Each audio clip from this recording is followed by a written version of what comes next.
don't care what the calendar says. Opening day, that's the first day of spring. Sir. Whoa. What the hell are you doing? Rory, you lay that gun down. David, you did the right thing. Would you mind taking a look at Bill? Sure, what's wrong? I don't know. He's just not right. She worries too much. I'm fine. You got any plans this weekend? She worries too much. I'm fine. Hey, Ben. What's Dad doing?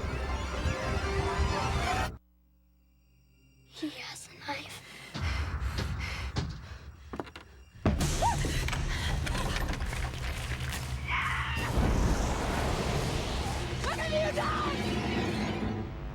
How long has he been playing statue? Couple hours now. Same look Rory gave me. All things wise and wonderful. We're in trouble. Is he dead? David, there's somebody outside. Military started shooting town folk. We gotta get out of here, guys!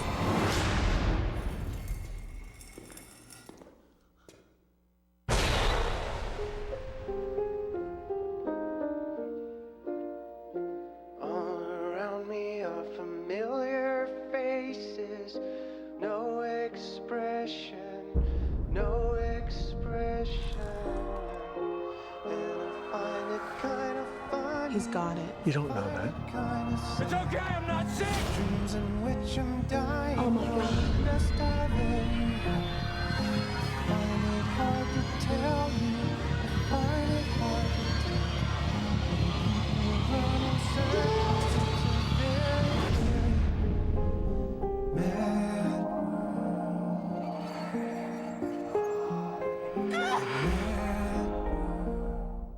Welcome back to Popcorn, folks. I'm Tim Bain, Matt Keeney. and we got lots of show for you today. What all we got, Matt? Well, we just saw the trailer for a movie currently in theaters, The Crazies, a remake from, I don't know when the original was. You probably know these things. I know that it was made by Romero. That's it. Okay, but so we caught that recently here, and we're going to talk about that. And then later on, Brian Peters will be here as always, and you guys will talk about something. I don't know what. We have a kind of a mixed bag of things today.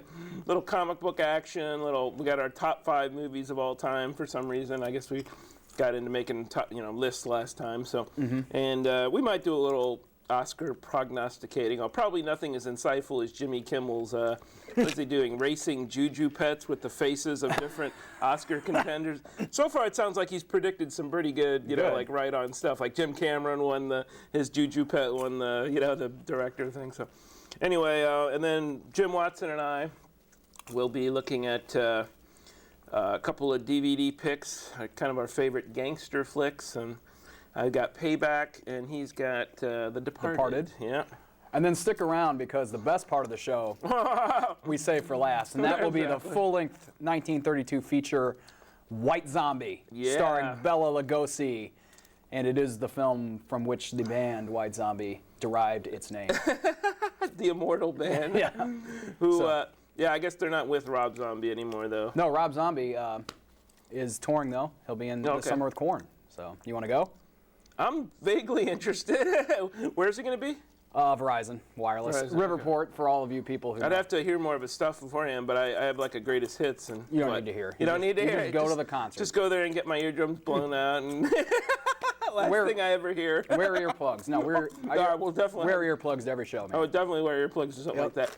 But and I wanted to see it. Didn't he direct CSI Miami this past week? Is that the most bizarre thing? It's like, what next? Like Rob Zombie directs Grey's Anatomy, or something like that.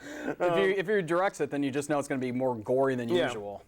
And it's going to have William Forsythe in it, which it did. I mean, that's all I saw in the ads. Like, William Forsythe, why does he like that guy? He's so ugly, But Rob Zombie, a man of many talents, so. Yeah, we've reviewed one of his. I think we reviewed Halloween 2 on this show before. But yeah, he's interesting. I mean, it's sort of like, I'm not sure how good he is. I like some of his songs. But anyway, White Zombie though is I guess maybe he was inspired by that, and that's where the band got its name. Yeah, it is. That's the. I don't know why. Okay. But Yeah. You know, he's a big fan of old horror movies. You know, as we I know, can sort of see how somebody would look at a movie like that and kind of feel like I did when I first saw The Creature from the Black Lagoon. Like, this is freaky, you know? Yeah.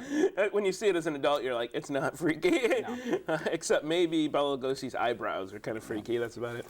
So from Rob Zombie to zombies roaming cornfields in Iowa. Oh, that's right. The Crazies.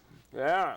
It was a pretty good flick. I mean, you know, like I was telling our intern Tyler before, it's good. If, you know, again, there's some plot holes. I guess in any movie though, if you really want to get critical, there are. I'm not gonna. You know, one of them I thought was at the end, so Yeah. won't give away anything. But good special effects, good acting.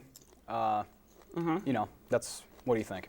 Yeah, that's pretty much, I mean, you know, I had this weird thought at one point, like, this may be what it would be like if the Coen brothers made a zombie movie, just because it was just so, like, I mean, the sound, the direction, the movement of the camera, it was just, I mean, it's nice to see a movie where you're like, I mean, I rent these movies from Redbox, and some of them are like slapdash, you know, just thrown together.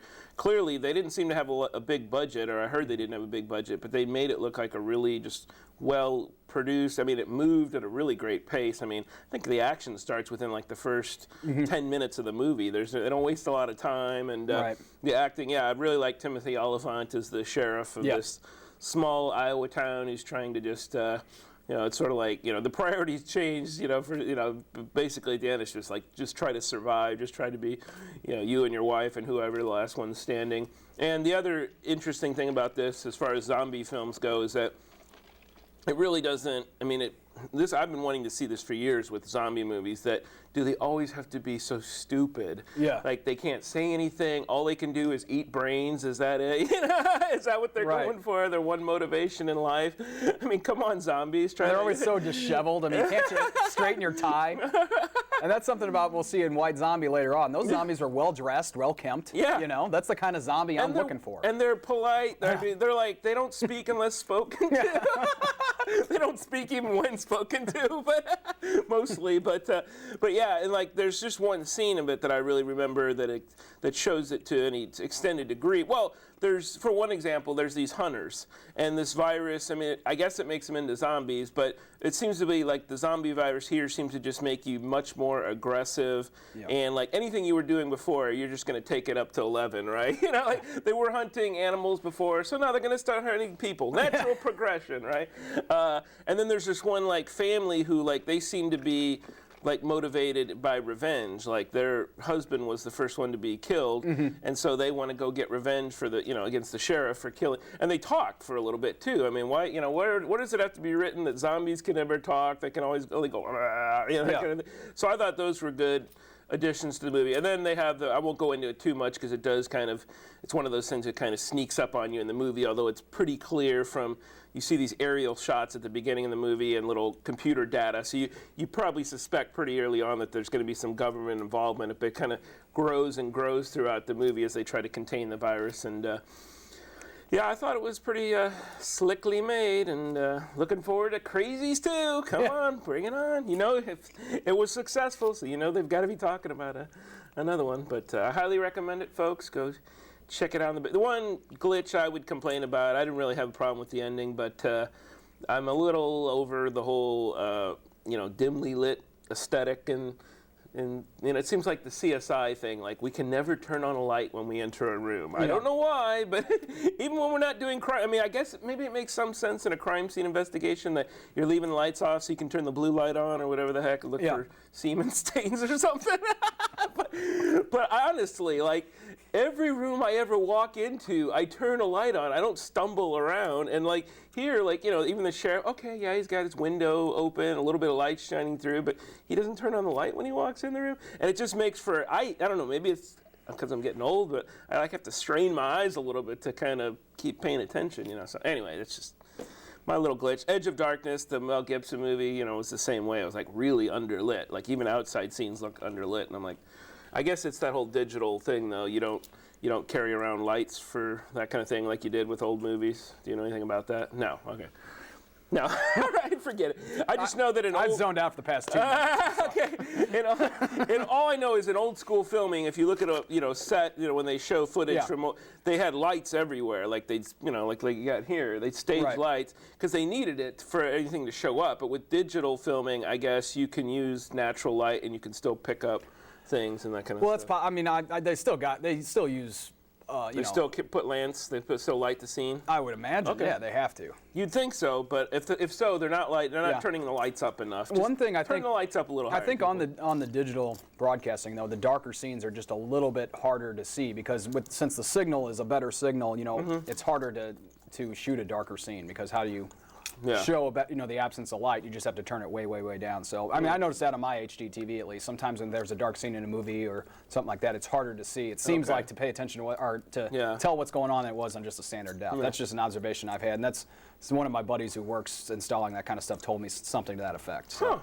And obviously there's Schaefer, if you're wrong, then you're making me look like there's a thematic reason, obviously. These are dark movies, Edge of Darkness, Crazies. It's just, consuming darkness throughout both movies. So I get that it makes sort of sense to have it seem kind of oppressive and gloomy and whatnot. But I do, for the most part, want to be able to see what's going on. Yeah. There's that one scene where the guy's dragging some kind of like pitchfork or something. And I swear, like, there's one point where all you can see is the pitchfork in the corner of a shot, and the rest of the whole screen is black. I'm like, wow, you could put almost anything, Hey, there's a Juju pet in the corner there. Can't make it out, but I'm sure he's there.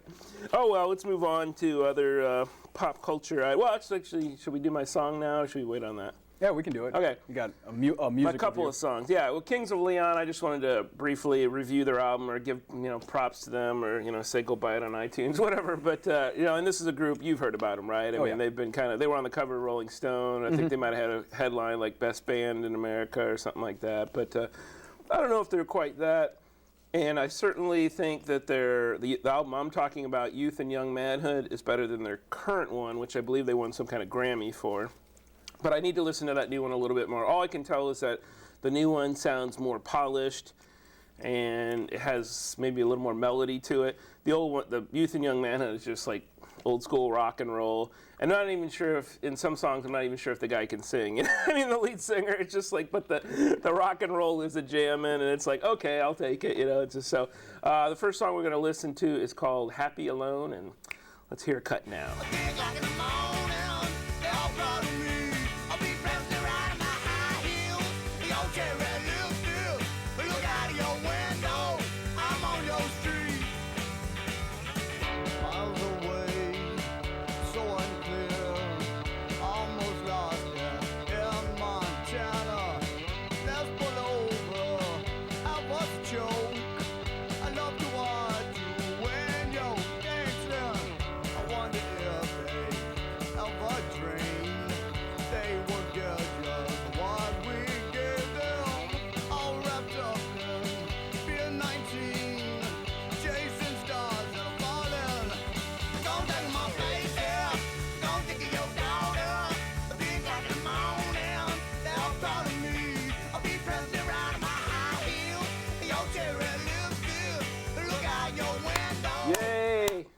Music is good.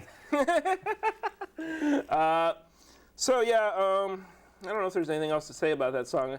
Interesting lyrics though. He talks about it's a guy singing, so I'm assuming it's about a guy, and he talks about something like I don't know, hanging out with this girl and tickling her daughter and that kind of stuff, and I don't know, he says tugging on my face hair, so he's got a beard or something. But then he talks about I'll be dancing around in my high heels with your cherry lipstick. And then he says, look out your window. I'm like, oh, wow, he's doing this on the street? Yeah. So I get maybe there's a bit of humor there, or maybe this is like, maybe he's one of those like guys that, when they tour, maybe, maybe it's like Motley Crue. You put on your lipstick, you put on your high heels, you're ready to do some rock and roll until 3 in the morning. Who knows? So anyway, this next song, I have really no clue what this is about, but it's called Molly's Chambers, and it sounds cool, so.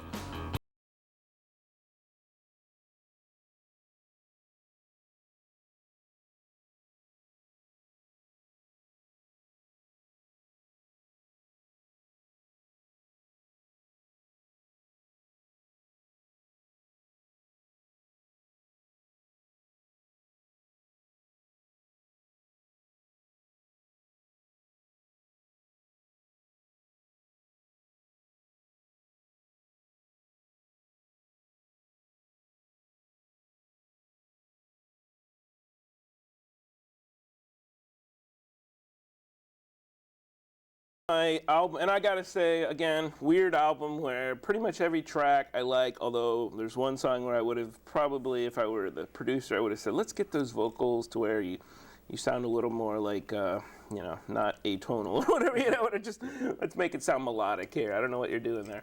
But I do think he's one of those, he can sing, but some of the songs is just kind of like, and some of the lyrics are like, you just have to kind of go with it. It's like Eddie Vedder or something. Yeah. So he's got that distinct kind of raspy type voice at times. It seems to fit the whole rock and roll thing. He's not going to win American Idol, but who gives a crap that, that show sucks anyway. Oh, come on. You're not following the new season with Ellen? Yeah, no, I don't think so. I had a guy in my morning class said he hated Ellen. I'm like, well, I find her show unwatchable. I don't think I've ever hated her, though. I mean, what's the hate exactly? No.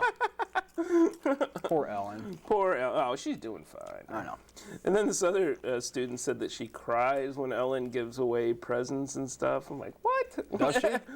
Yeah, she's like Oprah now. Oh, really? I could see why Oprah's retiring. She's like, yeah, that white girl will take over for me. She's got it covered. Gives away stuff, acts nice. Blah, blah, blah. Just start reading books and you're set, Whatever. I mean, it's cool that Oprah gave away the cars, but then I saw this other clip of her, like, she invited a bunch of, like, celebrities to this luncheon, like Mariah Carey. All these other people have millions, and then she's giving them, like, Tiffany diamond necklaces and stuff. You people don't need any more stuff. Yeah. Get the hell out of here. Oprah's almost, like, become a little bit in her whole lifestyle and her whole whatever, the things she represents. She just reminds me a little bit of one of those, preachers that, preaches the old wealth and prosperity gospel. It's like everybody can be rich. You just got to do the right stuff, eat your whatever omega something. Fish oils. Fish oils. Take that's fish right. oils. And it'll all come together. And see Dr. Phil occasionally, and you'll be fine. So, did you watch the Olympics at all? Yeah, I watched a lot of it. And was it good? As good as it gets for the Winter Olympics. I mean, it was entertaining. There were some good. The Olympics are about storylines. I always say that. There were some good storylines for the Americans. Lindsey Vonn. Was she overrated? Maybe, but she did win 2 medals at least, and skied on that bruised shin. The hockey is. I'm a hockey fan anyway, so we were watching the hockey pretty intensely. Yeah, they didn't take it. It is a bummer the U.S. lost, but let's face it, that was.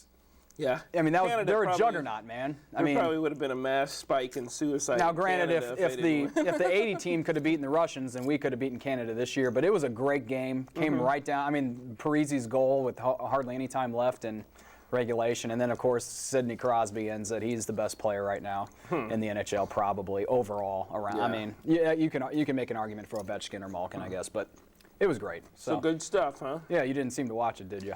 Well, no, it's funny because we were bowling one night and my cousin apparently was watching it and he said, "You guys watching the Olympics?" And my brother's like, "Well, if you added it all up, how much I've watched, it probably comes out to about 2 minutes." And I'm like, "That's probably about what I've got, 2 minutes." It's like how I watch TV. I wake up at 4 a.m. and they'd have a replay of, jumping off those high. I like those where they could totally wipe out when they come down the ski lift, the skiing things. They do the high jump, the aerials. Oh yeah, they kind of do some little somersaults in there. It was the women's. I don't know if they had men's too, but yeah, they do. Yeah, but they were all nailing it, man. They were all like, none of them were wiping out until the last one. Then she finally wiped out. I'm like, yes. The one thing I would say is it showed way too much curling this time. I mean, USA was curling 24/7. It seemed like. I would almost say you have to get rid of that to make people take it a little more seriously. But I know there's a lot of people who think it's serious. So whatever. It's that I don't get that one at all. The whole curling thing. I mean, is that real? I mean, is that a sport? It's a real sport. I mean, do you think it deserves to be a real sport? Yeah. Well, I mean, if it's a hobby people love, great, and I guess no one's forcing you to watch it. But I don't know. It doesn't really. Some of the skating is, kind of cool, I guess. Although I did find that one. I didn't know that there's that one skating where you have to stay within like 2 feet of each other or something. It's probably the ice dancing, maybe. Yeah. I don't know. So it's like you're just going around the whole time going, yeah, on the ice. And their stupid costumes. And you gotta wear stupid costumes. Racially insensitive costumes. Like racially insensitive costumes. Or culturally insensitive, however you want to put that. They're like Aboriginal. Aboriginal costumes. Yeah. So I guess that nixes our Kwanzaa festival next year. I was gonna wear authentic Kwanzaa dress. Well, I don't know why. I guess there's just not many sports I like to watch on TV anymore. So it's just more sports I don't want to watch. But Yeah, I mean, they're niche sports, and if you're not, Yeah. if you don't care about any of them, you're obviously not going to watch the Winter Olympics probably. But every 4 years, to me, I just like, the events. And the ratings were good. The ratings, so- from what I heard, they were pretty good. So. Some people were actually watching NBC again. It was crazy. Yeah. Next in 4 years, they'll be in Russia, so they'll all be at odd times, and no one's going to care then probably. So, and plus they're I probably. like that though when they're really live at 4 in the morning or something instead of just replaying something. Yeah, but the thing is, NBC did that this year, where the big events, even though they're probably, they're not going to show them at 1 or 2 in the afternoon. Yeah. They're going to record them and then play them at night for the ratings, and then That's you're right. driving home on the radio, they blow it for you and win. So, Right. that's always a problem, but you can't really. NBC, they're not going to show Lindsey Vonn at 1 in the afternoon. They're all about the money. Exactly. So, Well, and every network would do that, I think. yeah, they would, but I don't care, man. I don't care. I don't care about your money. That's right. Screw Yeah. your money, NBC. We hope you go down in flames. Just show the Olympics right. I was surprised that Jay Leno came back right after because I hadn't seen any commercials. But again, I hadn't really been watching it. Did you see a lot of Jay Leno commercials during the Olympics? Not at all, from what I remember. Yeah. I mean, I knew that he was coming back because they had said it previously. But I don't remember It's seeing almost any like they were promotion. trying to sneak him back into the Probably. Tonight Show. They've gotten enough bad publicity over that thing, so. I could watched be. the first 5 minutes of his return. I'm like, yep, same old crap. I mean, he did not learn any better jokes in the last 3 weeks. Well, any other pop culture stuff you wanted to cover?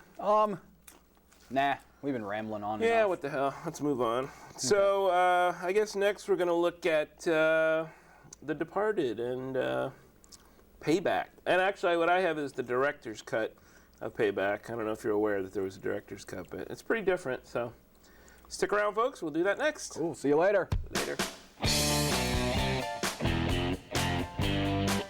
The teacher's doors are always open. Faculty commitment. What I like the best is just the overall enthusiasm that the teachers have. The faculty understands our students.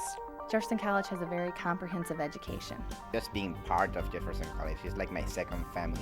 Top quality education. I'm Rachel Schrage. I'm Jose Soloria. I'm Della Selman. I'm Shayna Payton, and I discovered my future at Jefferson College.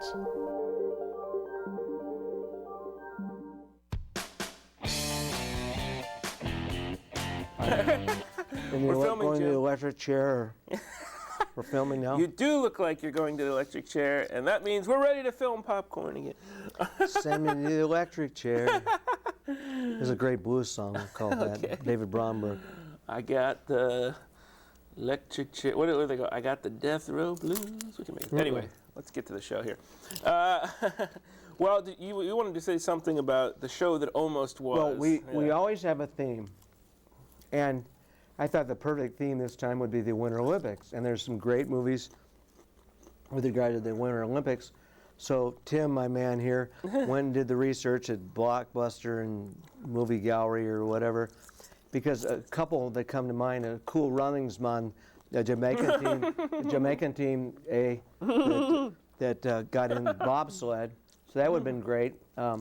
No Dice. And then Miracle on Ice, and I've seen both. And Miracle on Ice, that was the most engaging hockey game I've ever seen, despite the last 2 USA-Canada games that were just awesome. I love the Winter Olympics.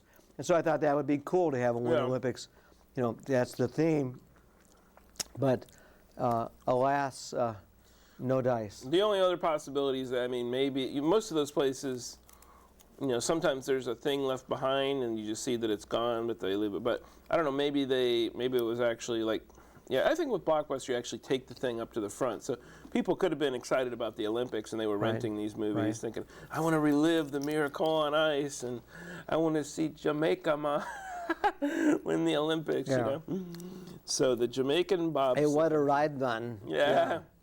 And then there were some movies we didn't even consider that at least would have been like wintry and like we could have done Mystery Alaska, but we didn't think of that. Mystery Alaska is just an awesome. So these are good rental ideas, folks. Yes. If you want to continue Mystery Alaska the is Olympics, a great. If you like hockey, Yeah.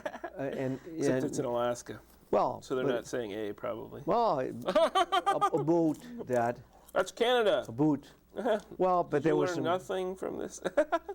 They're the ones that talk funny. We talk normal. I like the way the Canadians speak, despite the fact that Sid the Kid actually, scored the last goal. If we're talking about Sid Crosby is my favorite hockey player, but unfortunately he scored. The one time he scored a goal was the one time I didn't want him to score a goal because he beat the USA in overtime. But the USA did themselves proud, I think. Well, I pointed out that it was probably a good idea that Canada won, or a good thing that they won, because let's face it, they were not. They were kind of getting not disrespect. We were kind of putting them to shame, weren't we? You know. Well, the medal count, they won the medal count, but then they started Total medal mounting- count? Yes, we won the total medal count, but they won the gold. They won the most gold? Yeah, 14 gold medals. Oh. And it's their sport. I mean, this is life or death in Canada. You're talking about in the entire Olympics they won the most gold? Yes. Okay. Yes, 14 gold. Well, that's the only insight. I have no insight into the Olympics except that I thought. Oh, I'm there. I'm Yeah. watching. I'm not watching. What is that? The thing where they basically Curling. take brooms, Yeah, curling. we yes. talked about that. But cross country skiing, I watched in the downhill stuff, and my father was a dentist, and one of his patients, Bonnie Blair, won 5 gold medals in speed skating. So I became very interested in speed skating. So. So they really did own the podium. What? The Canadians. That was their whole slogan. Well- own the podium. Well, of course we have 10 times the population, so Yeah. naturally we would. But then. But we didn't win. We didn't. You're saying they won the most gold medals? But we won the most total medals. Total medals. Huh? But for the USA team didn't have nearly the stars, but they played more like a team. So I really started rooting for them even more so, other than the fact that it was my home country. I mean, I was really pulling for them, and that's what Mystery Alaska is about, the underdog. And Miracle on Ice was incredible, and I watched the gold medal games, and that I'll never forget that. It was a Sunday morning.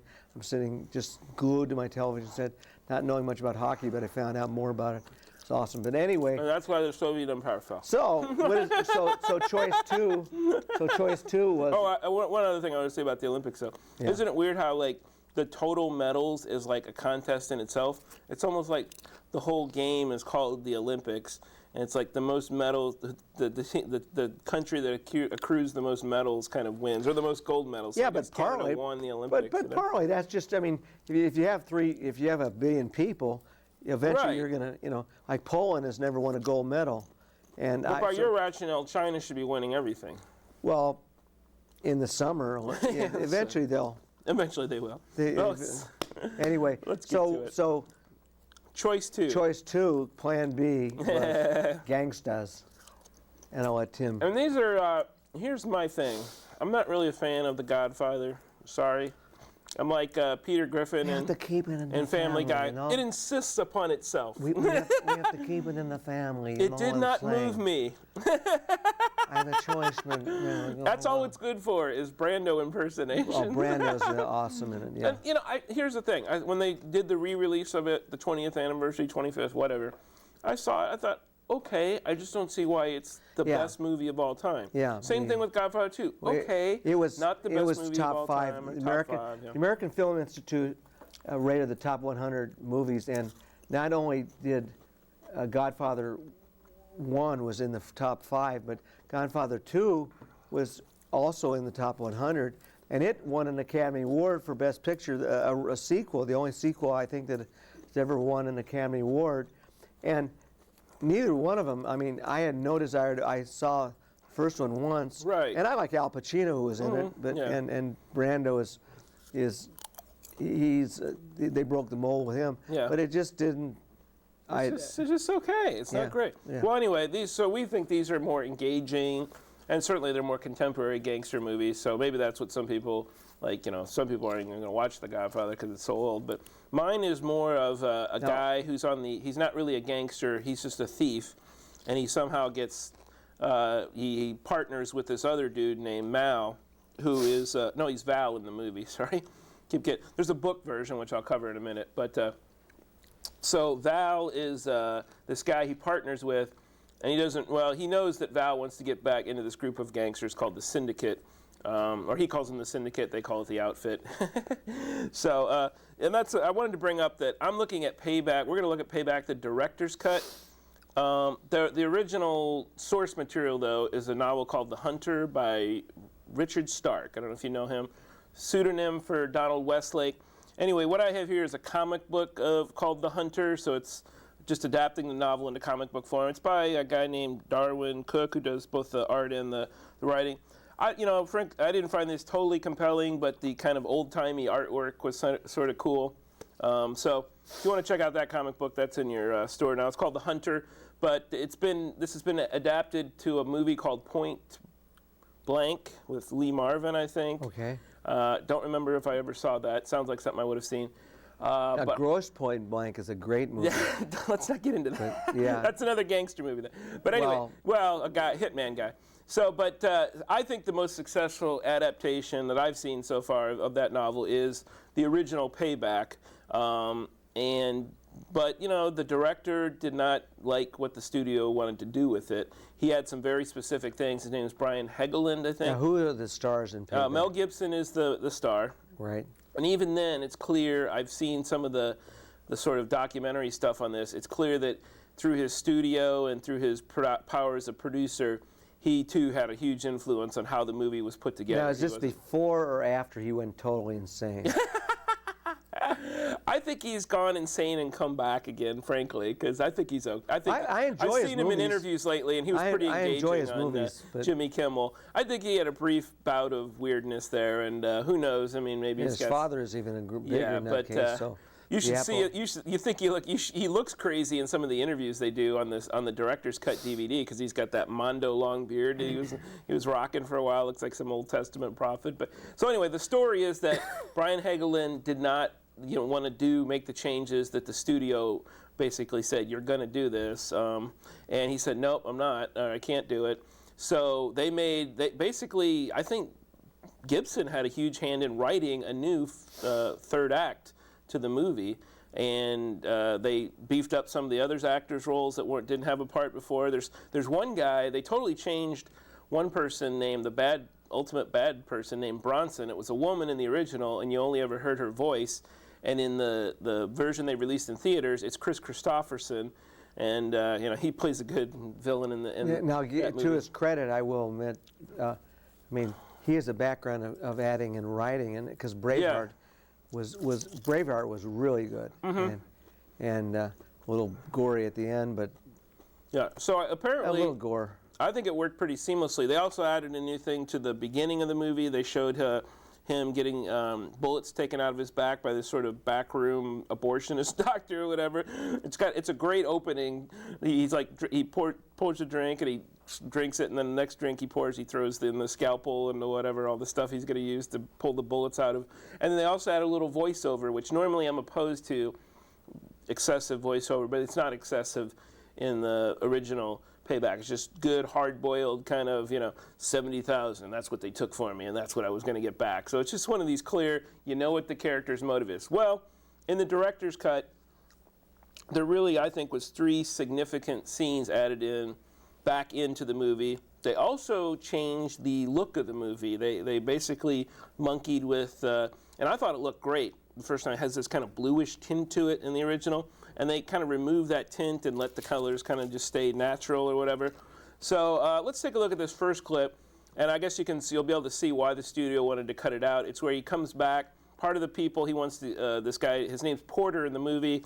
He's called Parker in The Hunter, but they just changed it. I don't know why. And he's not only getting revenge against this guy who betrayed him, and once they did this deal, the guy betrayed him and tried to take his money, but also his ex-wife, she's actually still married to her.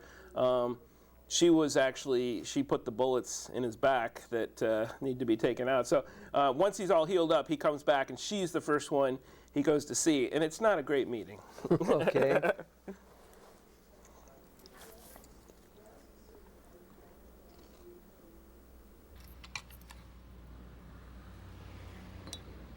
Where's Val? Gone about 2 months ago. Where? Don't know. Who's paying your rent? Oh, Why? pay off, I guess. What, you guess? You don't know?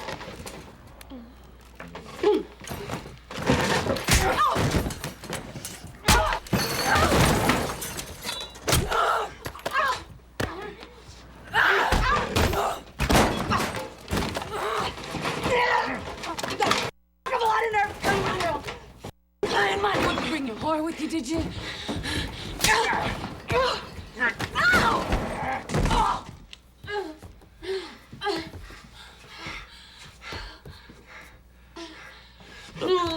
Learn it! Look, see?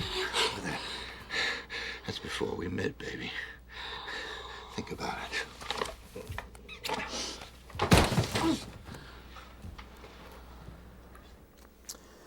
Well, you know, I always make these notes to like explain things, and then I forget to explain. You brought notes. You cheated today. Well, I got like 2 notes. I mean, all I had was photo. That's all I had to do. I just blew it. Well, all I had to do was remind people, you know, what the photo meant in the scene before they saw it. You were probably like, "What's this?"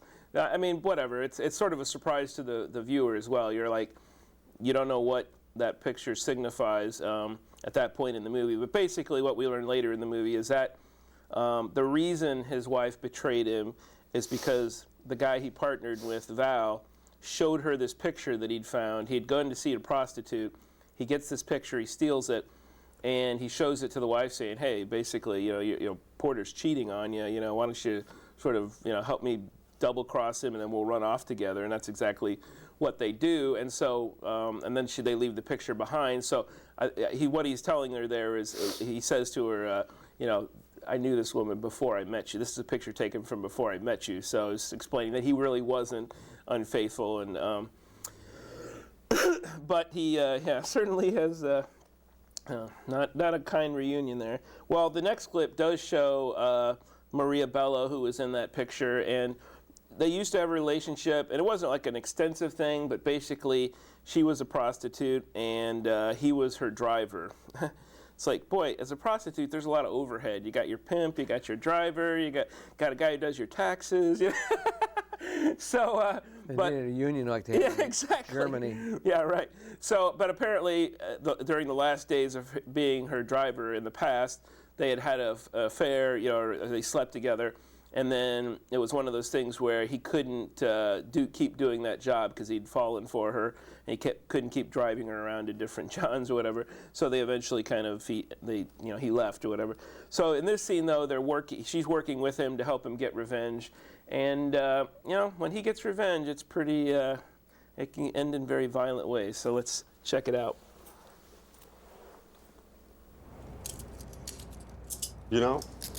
I think I you once.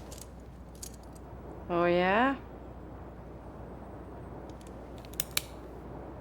What do you think the odds are on twice?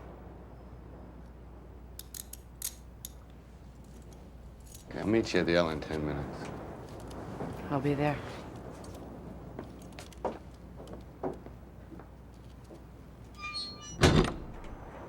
I don't think your odds are good.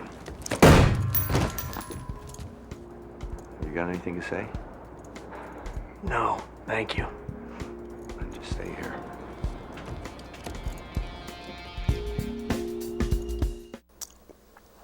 One thing I noticed seeing this again, and I went back and watched the original Payback, is that they never really make it. Mel Gibson must just not have an ego about being a short guy, because when you watch his movies, you can, if you're paying attention at all, you can always tell that he's a short guy. It's just and it even seems like one reviewer of his latest movie, Edge of Darkness, seemed to almost say that they were accentuating, they were putting taller actors alongside of him, as just to emphasize he's this scrappy little guy or whatever. A lot of actors are short. Robert Redford was short. Tom Cruise, you can fit in your pocket. Dustin, he married. Who did he marry? The Australian. Dustin Hoffman? No. Robert Rev, who'd you say? Tom Cruise. Oh yeah, Nicole Kidman. Yeah, right. She was. And once they divorced, she made a joke about how I can wear high heels again. Right. So, but apparently I like that. He has no ego about that, Gibson. Well, the final clip we're going to look at. This is the only one that I think. I mean, those were kind of interesting little bits, but it's the kind of stuff you expect in a director's cut, like some little 30-second or 1 minute or 2 minute scene. The ending, though, in both movies, like I said, they did not like the original ending at all, and Gibson then said, okay, if you're not going to do it, I guess I'll have to work with the studio to kind of remake the ending. And I don't know who directed it, because the director said, I'm not going to participate in that that reworking of it. But again, I'm just going to go on record as saying I think the original version they did was just fine. So this director's cut is more interesting. It's still a good movie, but it's more of like they didn't really need it. It's just kind of an interesting oddity at this point. And I wanted to kind of show the viewers, like, if you don't want to rent the movie, here's what you would have missed in the director's cut. This last clip, though, does show something that's kind of cool, and it's closer to The Hunter, closer to what you see in this comic book, and I'm sure in the original novel, and that is that there's a big shootout at the end, which you'd kind of expect in these movies. He wants his money back that the guy, Val, stole from him. And so he set up this meeting, and he's worked his way through all these syndicate guys, killing all these guys. And now they finally arranged, they said, okay, we'll give you your money back. And one funny thing is that the original take was $130,000, and Porter's cut of that was 70. No, it was 130 and his cut was 70, or 140 and his cut was 70. And they keep trying to pay him the bigger amount, and he keeps saying, you only owe me 70. But at any rate, he's an honest crook. Yeah, well, he's like, I just want what's due me, and you're the ones who keep getting it wrong. And they keep saying it's like ludicrous that he's even getting out of bed and doing all this stuff for $70,000. But anyway, let's check out the final shootout here.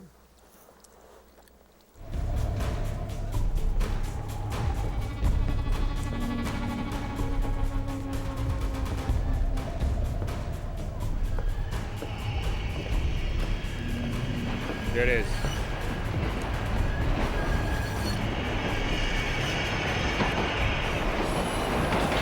Open it. It's all there, 130 grand. 70, you dumb bastards. Open it.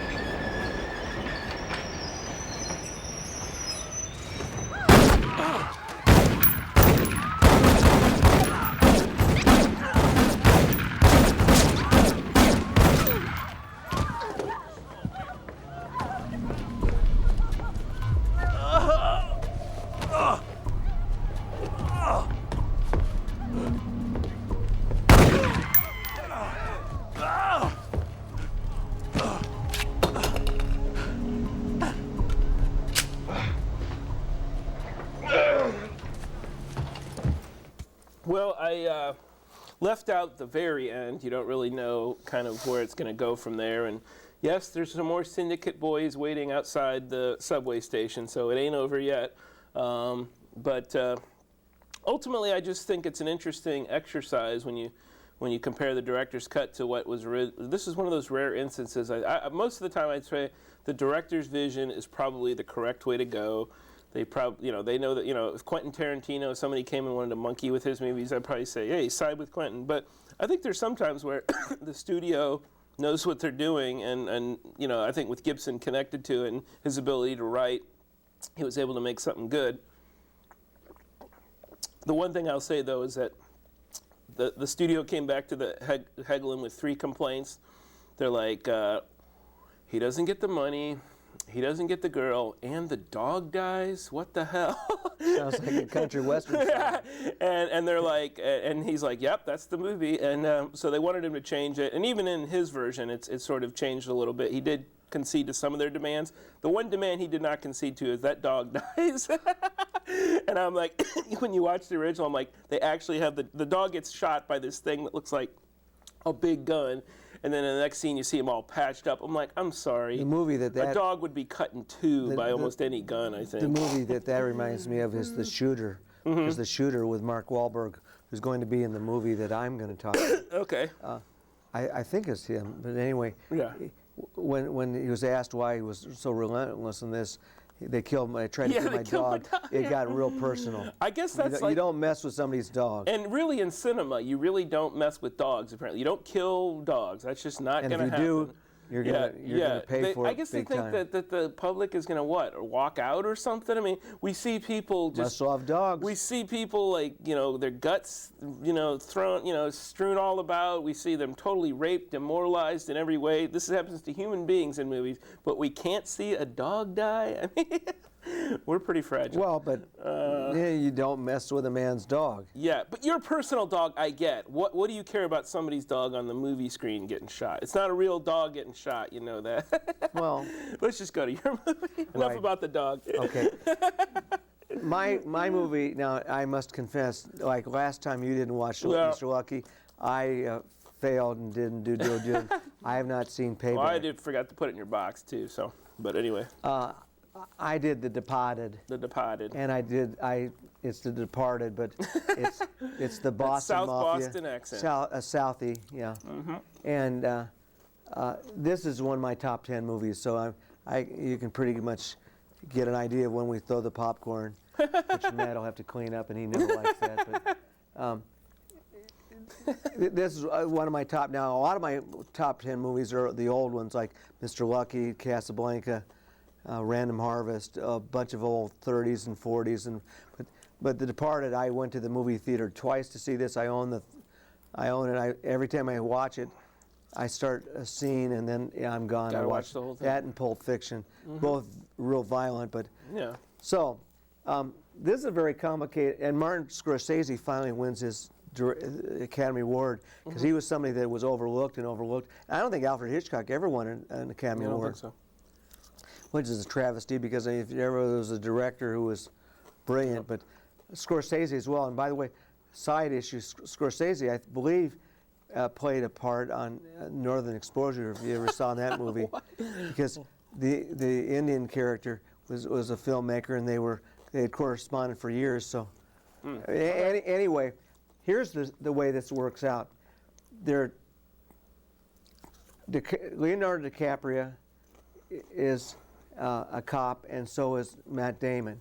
Matt Damon, who was the choir boy, now you don't see that in the clip, but he decides to go to the dark side, and DiCaprio, who had a much rougher background, actually goes undercover, and so neither one knows who the rat is, and so a lot of it is finding out who is the informant on each side. And the two sides are one of the cops. And I mean, this just says an all-star cast. I mean, you've got Leonardo DiCaprio, Matt Damon, you've got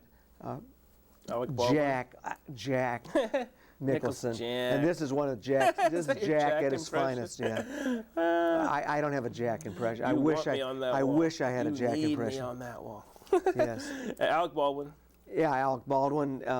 Martin Sheen. Mark Wahlberg. Martin Sheen, Mark Wahlberg. I mean, it's just loaded. And then the female character was a psychologist. And Vera Farmiga, I think. Yeah, she's in several. She's been in several things. So I mean, it is just loaded, and I mean, just was it was picture of the year. So, but anyway, I think the first scene is Martin Sheen and Mark Wahlberg are interviewing Matt Damon, and the thing about the way they edited this is, especially when Leonardo DiCaprio is interviewed, because they're trying to draw him in and say, okay, why don't you go undercover for us? They start the interview, then they stop and have other interplays, and then they come back to it, and they come back to it. So it's really interesting the way they edited it. It was very clever, and I mean, that was fascinating for me. But the edits and what they put into it really add to the whole thing. And the language is real, well, poor Matt probably had, or Tom, whoever did the editing, had his work cut out for him. But Mark Wahlberg plays this complete and utter, you think he's a jerk, because he's not a particularly nice person. And Matt Damon is not a nice person in it, and he's always the good guy. He was in Good Will Hunting, and he was in the Bourne Identity and all those things. Well, he isn't so nice in this, but anyway, let's look at The Departed. Thank you, Sergeant. My pleasure. Thank you, sir. Good luck.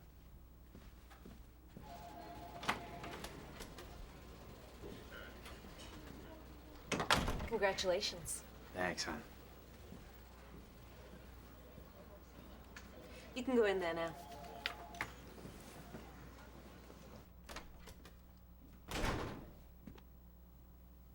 You can sit.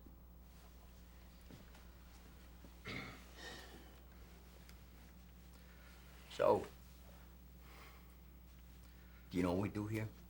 My section? Sir, yes, sir, I have an idea. Whoa, whoa. Let's say you have no idea and leave it at that, okay? No idea. Zip. None. If we had an idea about what we do, we would not be good at what we do, would we? We would be You calling us? Staff Sergeant Dignam has a style of his own. I'm afraid we all have to get used to it. So, you got family connections down in Southie, right? Through your father? Why don't you tell us about your Uncle Jackie?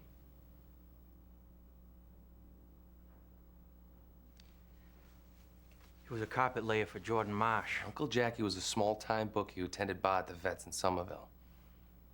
He got popped by Nicastro in '95. We found his body out by the airport. That's right. I remember his funeral. Good. Closed casket? That's right. So, tell anybody up at Deerfield? That is before you got kicked out for wailing on a gym teacher with a folding chair. You had an Uncle met his demise like that.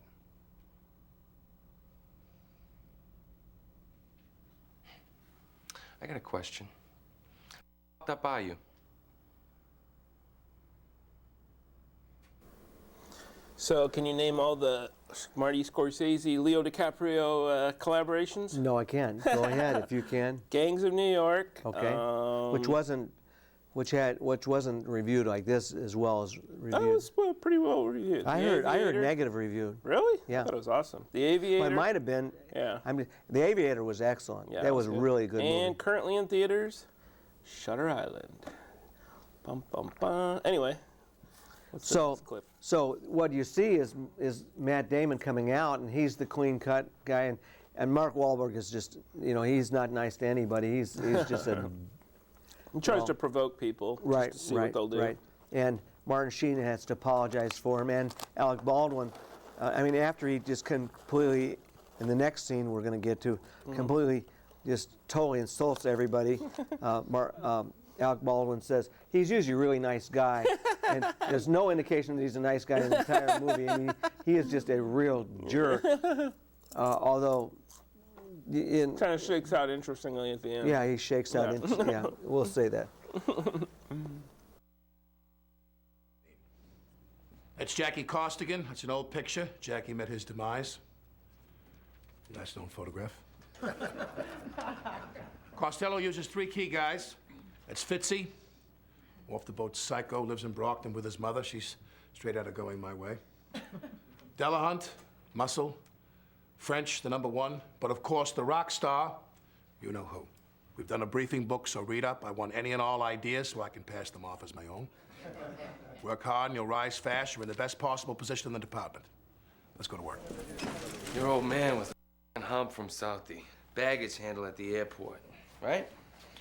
Family's all criminals except for the old man, huh? And one priest, since you seem to know everything. Well, last I heard, he was happily married to a 12-year-old boy living on a beach in Thailand. Families dug into the Southie projects like ticks. 3-decker men at best. You, however, grew up on the North Shore, huh? A la-di-da. You were kind of a double kid, I bet, right? Huh? One kid with your old man, one kid with your mother. You're upper middle class during the weeks, then you're dropping your eyes and you're hanging in the big bad Southie projects with your daddy and donkey on the weekends. I got that right?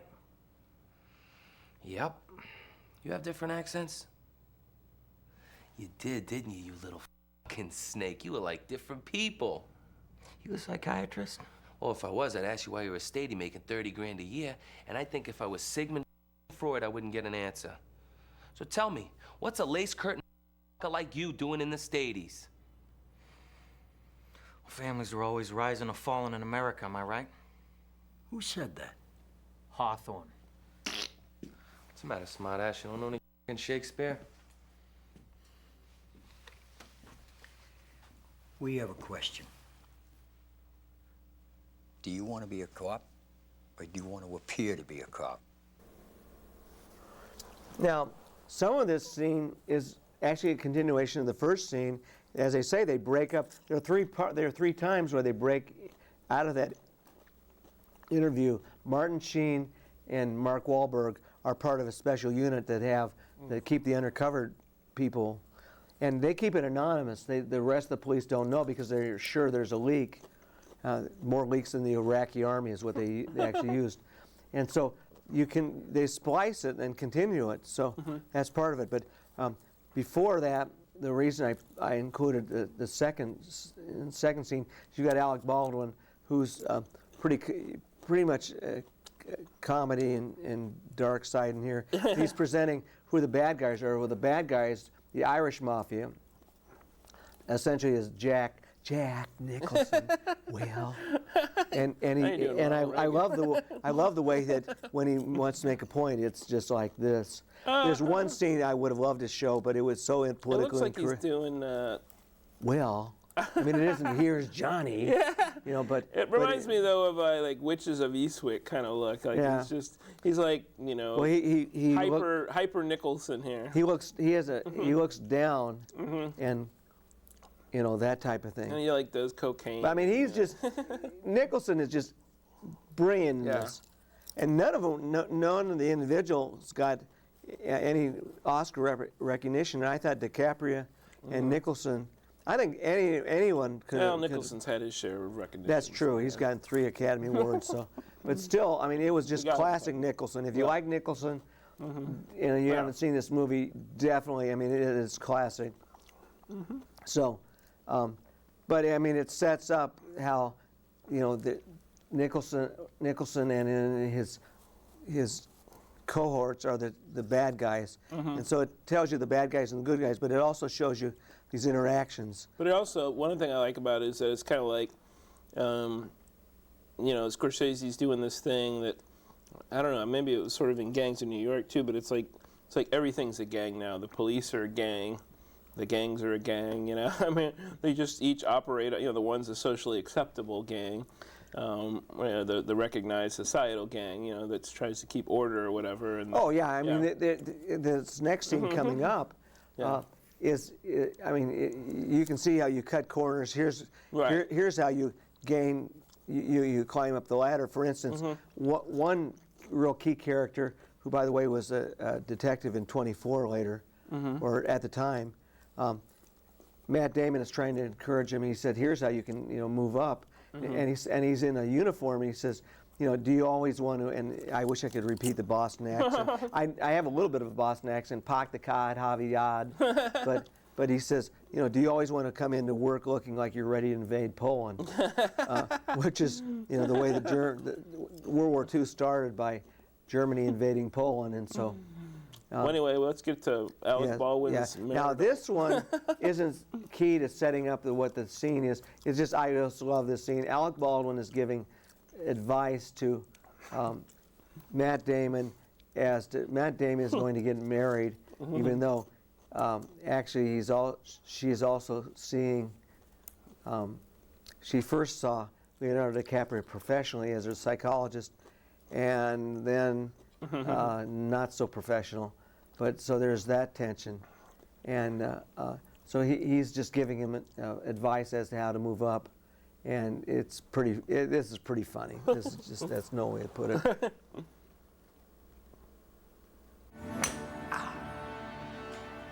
I don't get it.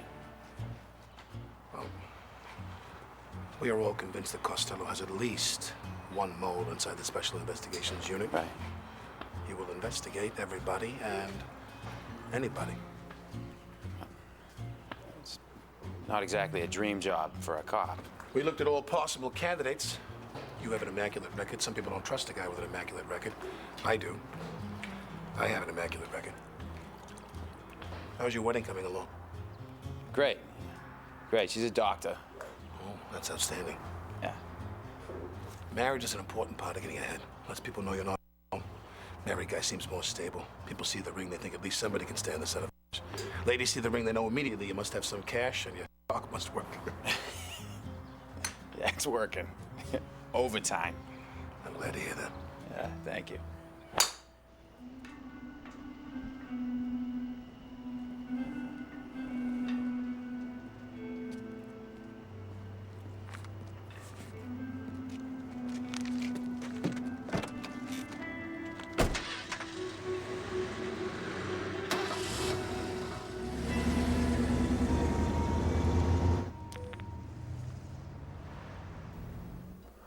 Now, the first part of that scene is Matt Damon and Alec Baldwin at the golf driving range, and he's giving him advice. But the next part, right after that, is Leonardo DiCaprio is tailing Jack Nicholson because he's trying to find out who the snitch is in the police department. And Nicholson has his own way of trying to find out who the snitch is in his own organization. And so he's tailing him. Now, I stopped it, but they meet in a very unusual place. And one of the things I like about it, I mean, Nicholson meets Matt Damon in a, let's put it, an adult theater. And Nicholson is basically tells him, are you out of your mind? You could be followed. Why would you come here? And Matt Damon said, well, you know, what are you talking about? I mean, what kind of place is this? And Nicholson responds, well, I own the place. So the other thing, that clip ended with a text, and that's one thing that I saw in this movie. I mean, I don't know if it adds a whole lot to the whole, you know, cops and bad guys movie, but there seemed to be a lot of texting, or at least there's one crucial scene where texting was sort of used. Oh, and I would have loved to use that scene, but it was so. Yeah. That was Matt would have. There's no way. But it was basically.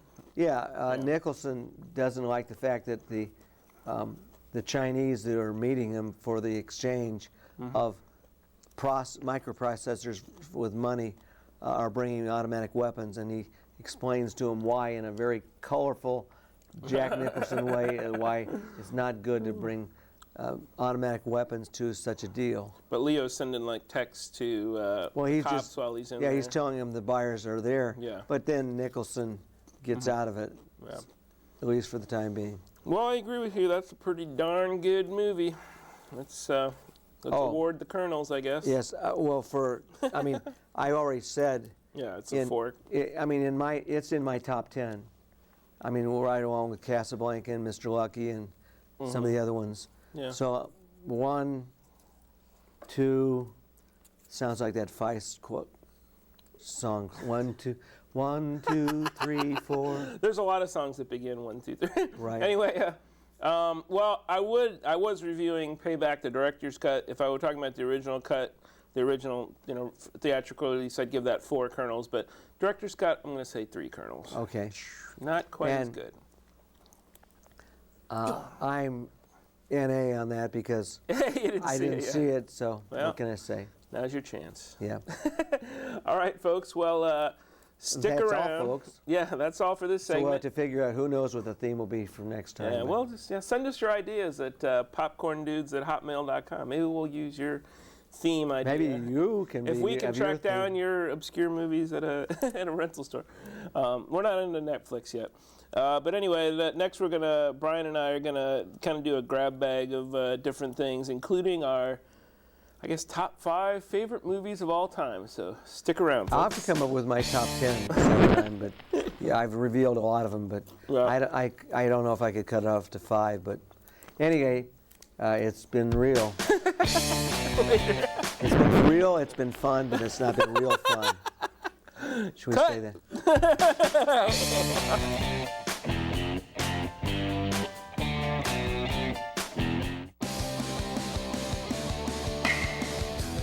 I am Jeffco Baseball. I am Jeffco Baseball. I am Jeffco Baseball. I am Jeffco Baseball. Jeffco Baseball. Come see what you're missing.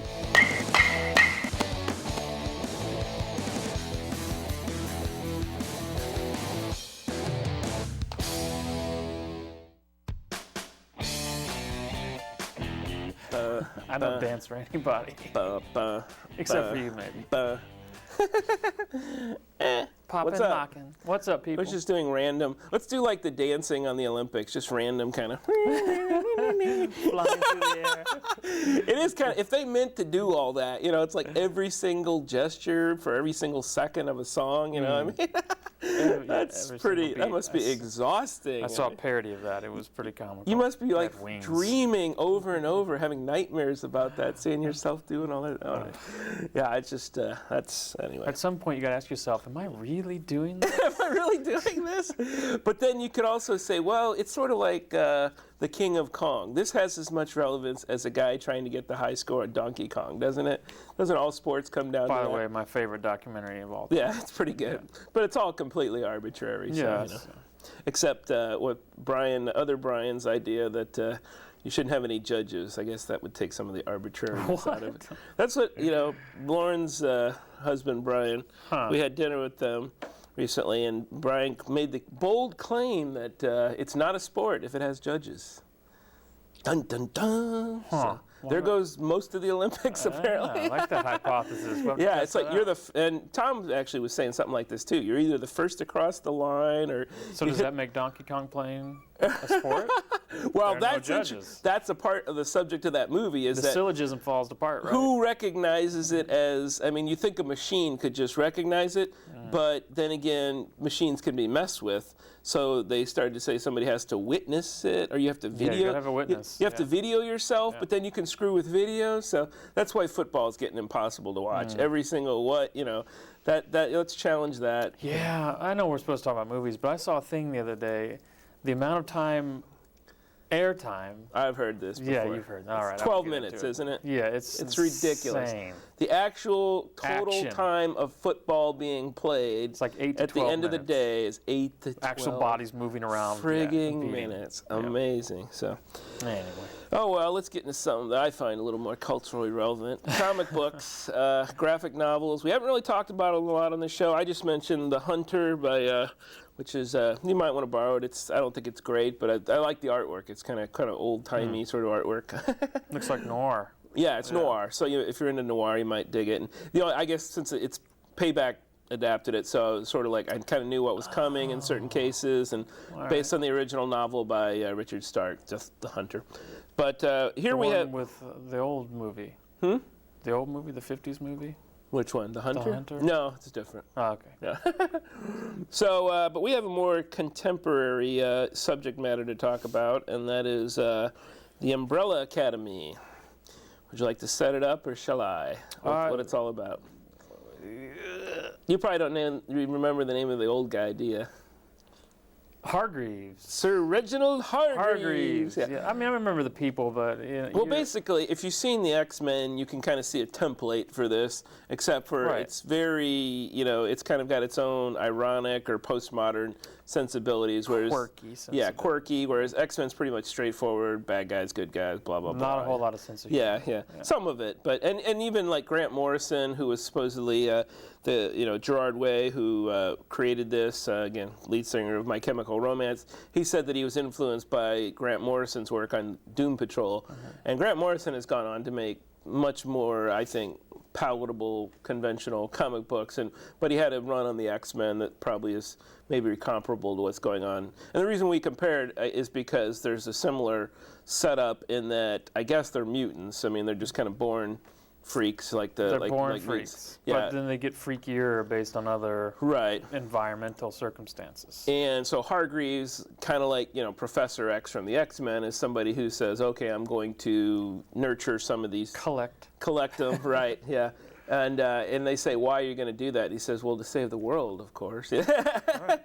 So and along the way you've got a talking monkey, and you've got lots of robots. A lot of robots. A man with a gorilla body. And the reason I think I wanted to talk about it is because that's my favorite character. I think Space Boy ever drawn. Yeah. Not necessarily the character development, but just the drawn character. A massive gorilla body, this little bitty head, big arms, huge arms, Popeye arms. Yeah, I love him. Yeah, he's amazing. Oh, and I wrote down the names of them because I couldn't remember them all. But that's Space Boy. Space Boy. There's another kind of bruiser guy called the Kraken. The Rumor, I think, has the coolest powers. She just tells people, "Hey, I heard a rumor that you were dead," and they'll fall over dead. Right. Yeah, I was it's pretty awesome. I think we may have read the same thing, but the criticism is it's so hard to draw new characters, particularly superheroes. Yeah. But no one's ever seen anything like her. She tells a lie, and then you do what that lie is. It's awesome. And there's somebody called the Seance. I guess he's summoning spirits or something. Yeah, he's a pouty. Yeah, he's a little weird. So much, but whatever. And that one kid, I guess they just call him the boy or whatever, the little time traveling kid.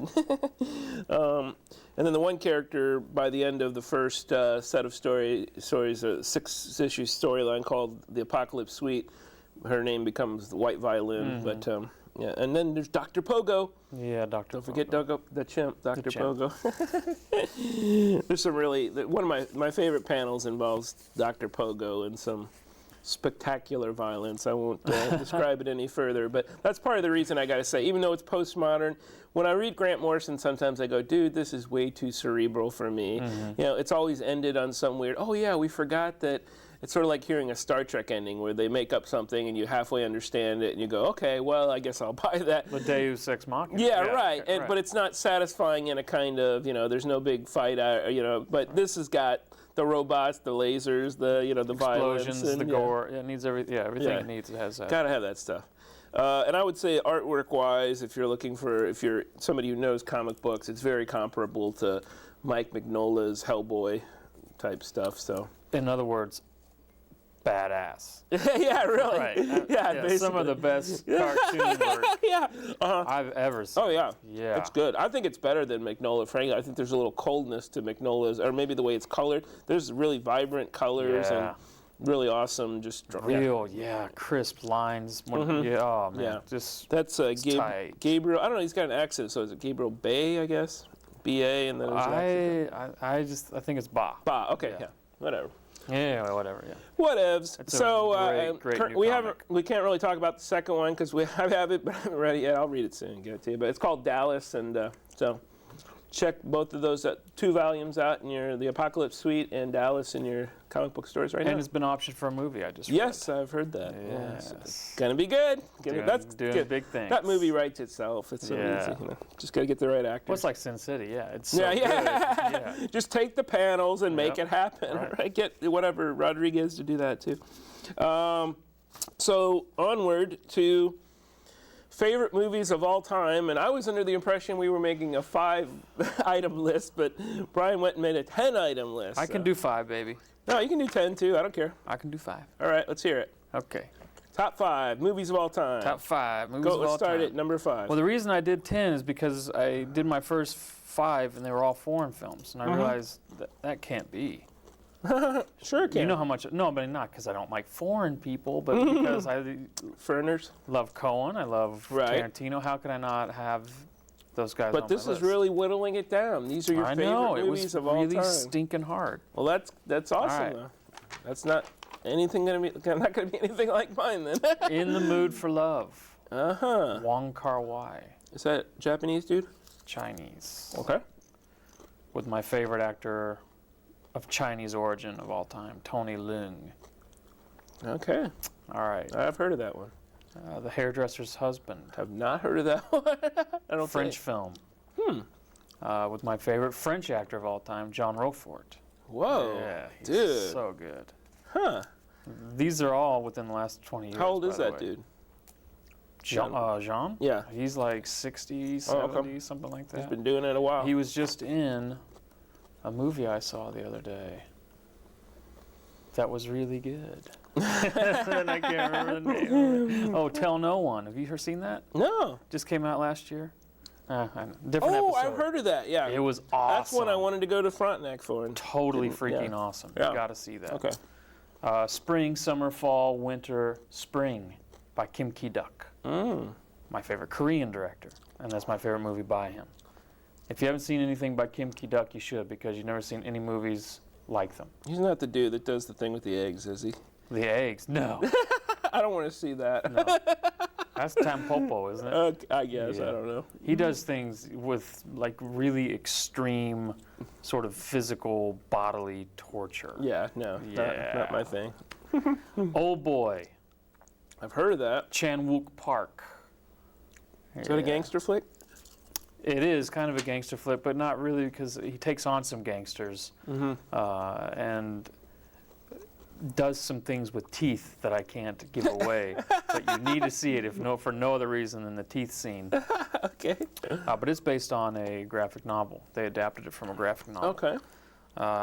So then I move into my next group of films, and that's Pulp Fiction.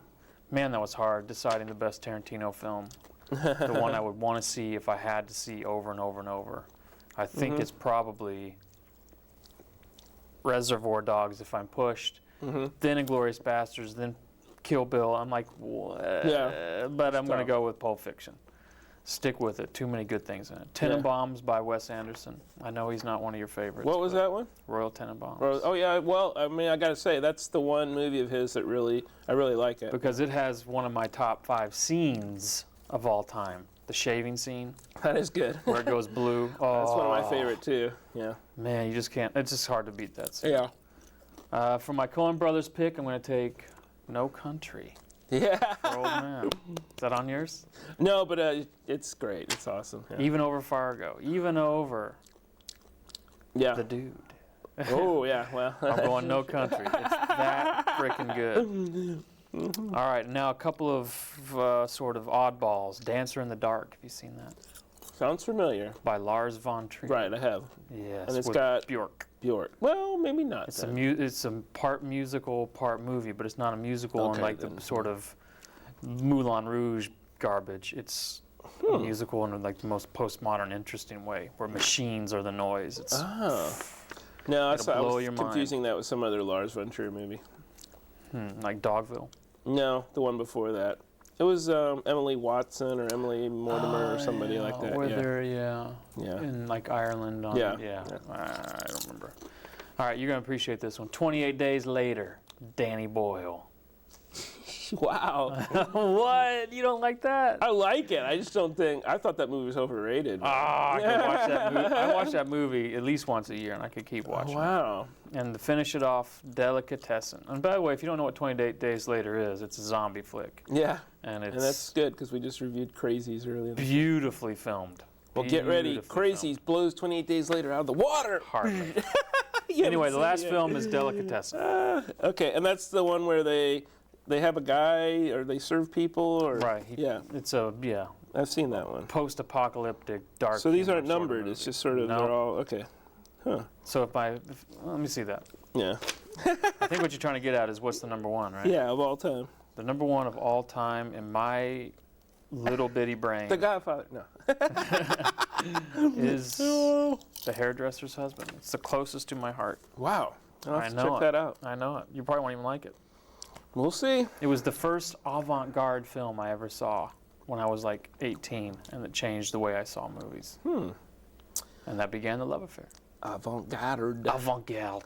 Souffle. It was actually called Vanguard Cinema. It was on Cinemax, I think. Vanguard Cinema. Oh, okay. Yeah, it was dope. All right, baby. Remember that? Did you ever see Top Secret? Top And they have Secret? the different members of the French Resistance. One of them is called Avant-Garde. One's called Souffle. No. And one's called Latrine. And they just keep rattling off different French words. So, well, here's the thing, and I've said this before, but my top 5 movies just, my brother described this last night. He said, yeah, it's a good movie you can fall asleep to. And I'm like, that would be like a great blurb. But he means it as a compliment, you know, because the idea that you would like, you feel so comfortable, or this is like, you just put it in, even if you're not really watching, you're kind of watching a couple scenes and you drift off to bed. And of course, I leave the TV on, so it's playing all loud. How many times have I seen Aliens, in my dreams? It's hardly a film to fall asleep to, though. Even if you are comfortable with it. Maybe that's why I'm messed up, why I got like insomnia sometimes. But so these are the ones that I can put them in again and again, or I leave them in when I'm grading papers or something, just some background noise. And big 80s influence for some reason, I don't know. But number 5 is a movie that probably not a whole lot of people have seen. It's called Trust. Have you heard of that one? Maybe. Directed and written, as far as I know, by Hal Hartley, who's kind of a indie movie dude. And I don't know, I'm not really a huge Hal Hartley fan. There's some couple of films I like. A couple things like the recent stuff like Faye Grimm. I was like, what? Yes, It was crap. I love Parker Posey, but I didn't But like that. no, that was no good. And he's got a lot of movies like that where they're a little too talky, and sometimes talky in a way that they just sound like they're in a play or something, and they're doing their lines almost like an old Mamet movie where it's recitations of lines. But in this, we've got Martin Donovan and Adrienne Shelley, and it's one of these sort of, I guess I'd call it a twisted, or not quite a romance, but something approaching a romance. And it's got, one of those things, it's got it all. It's got pathos, it's got, high comedy, and There's even a really awesome song that, as far as I know, I've never heard. I looked for it. I don't think it's on iTunes or anything. I think it's called "Mess with Me." It's pretty cool. So I think you told me to watch that when I first met you, and I think I watched it. And I think. How did you find it? Where was it? I don't know. Because I asked the library to get it, and it's not on DVD. Netflix. So if you saw it, you saw it on not VHS. Not at all on DVD. At least at the time, like a year or two ago. Maybe by the time you were here, maybe they'd put it on DVD. But you know, I think maybe there's just, if you want to order it, you can still order it on VHS from another country or something. All right, so that one's just like really close to your heart. Yeah, and it's just I would watch it more if I had it on DVD. But yeah, that's a close to the heart one. Big Lebowski. Yeah, there you go. Comedy. Yeah, I'd have no comedies on mine. I always feel like a comedy deserves at least one, place at the table. It's sort of ignored a lot. Well, that'd probably be the one. Yeah, that's just endless. Every single scene, almost every line of dialogue. It's just like it's beautiful. Then we move into the action films, which dominate the top three. The original Die Hard. Bruce Willis, you rule, dude. I don't know if you're any good in Cop Out. I haven't heard good things. No.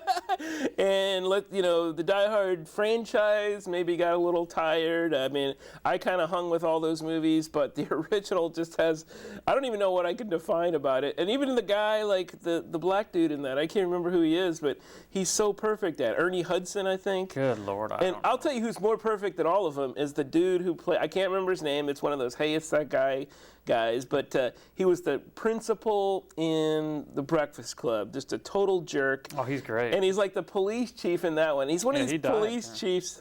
What? He died, yeah. Oh, bummer. But he's awesome. Yeah, he's got like all these great like lines, like where somebody tries to tell him something rational to deal with these terrorists, and he's always got a comeback that just makes no sense. Or like, hey, what about the guy that got thrown out the window? Doesn't that indicate that something's wrong up there? Like he thinks maybe there's nothing, even like no terrorist attack, and it's like, oh, who knows? Maybe a stockbroker got depressed and jumped out a window. He just makes stuff up. And then at one point they go, Ernie Hudson goes, he's like, oh, look, it's panic fire. They don't know. They're shooting at nothing. And Ernie Hudson goes, they're shooting at the lights. And this guy's like, hey, I think they might be shooting at the lights. So got great comedy, great action. And Bruce, this is one of those maybe one of these action movies where you actually fear for the guy. So many action movies nowadays, the guy's such a badass that you're like, you don't really fear for him too much. But here he's like running around in barefoot half the movie, steps in shards of glass. I gotta go see it again. That's why I just wrote it down. 2, I'm not going to go on as much about these others because I've talked about them before on the show. Predator, reviewed it on the show. The original, Arnie.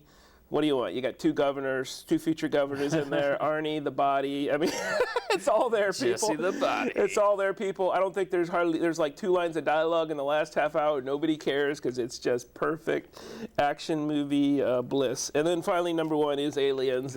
Surprise. Reviewed that on the last show, and I'll tell you this about, who else agrees with me? Jason Reitman.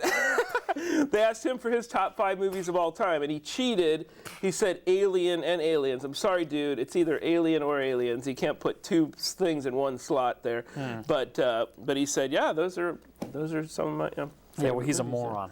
No, he's not. Jason Reitman made Up in the Air, which should win the Oscar. Over Avatar, anyway. Yeah, not going to happen. Do you want to give any Oscar dish? Yeah, I'll just give my early prediction. Okay, let's go. I think it's going to be Hurt Locker. I think it's going to take it. That's my early prediction. That sounds right. I can at least say it's not going to be Avatar. I cannot say that. Okay. I made too much money. Huh? It made too much money. Well, the history of the Academy. So did Titanic. I know. Since the Titanic, the history has been, we cannot do that again. Okay.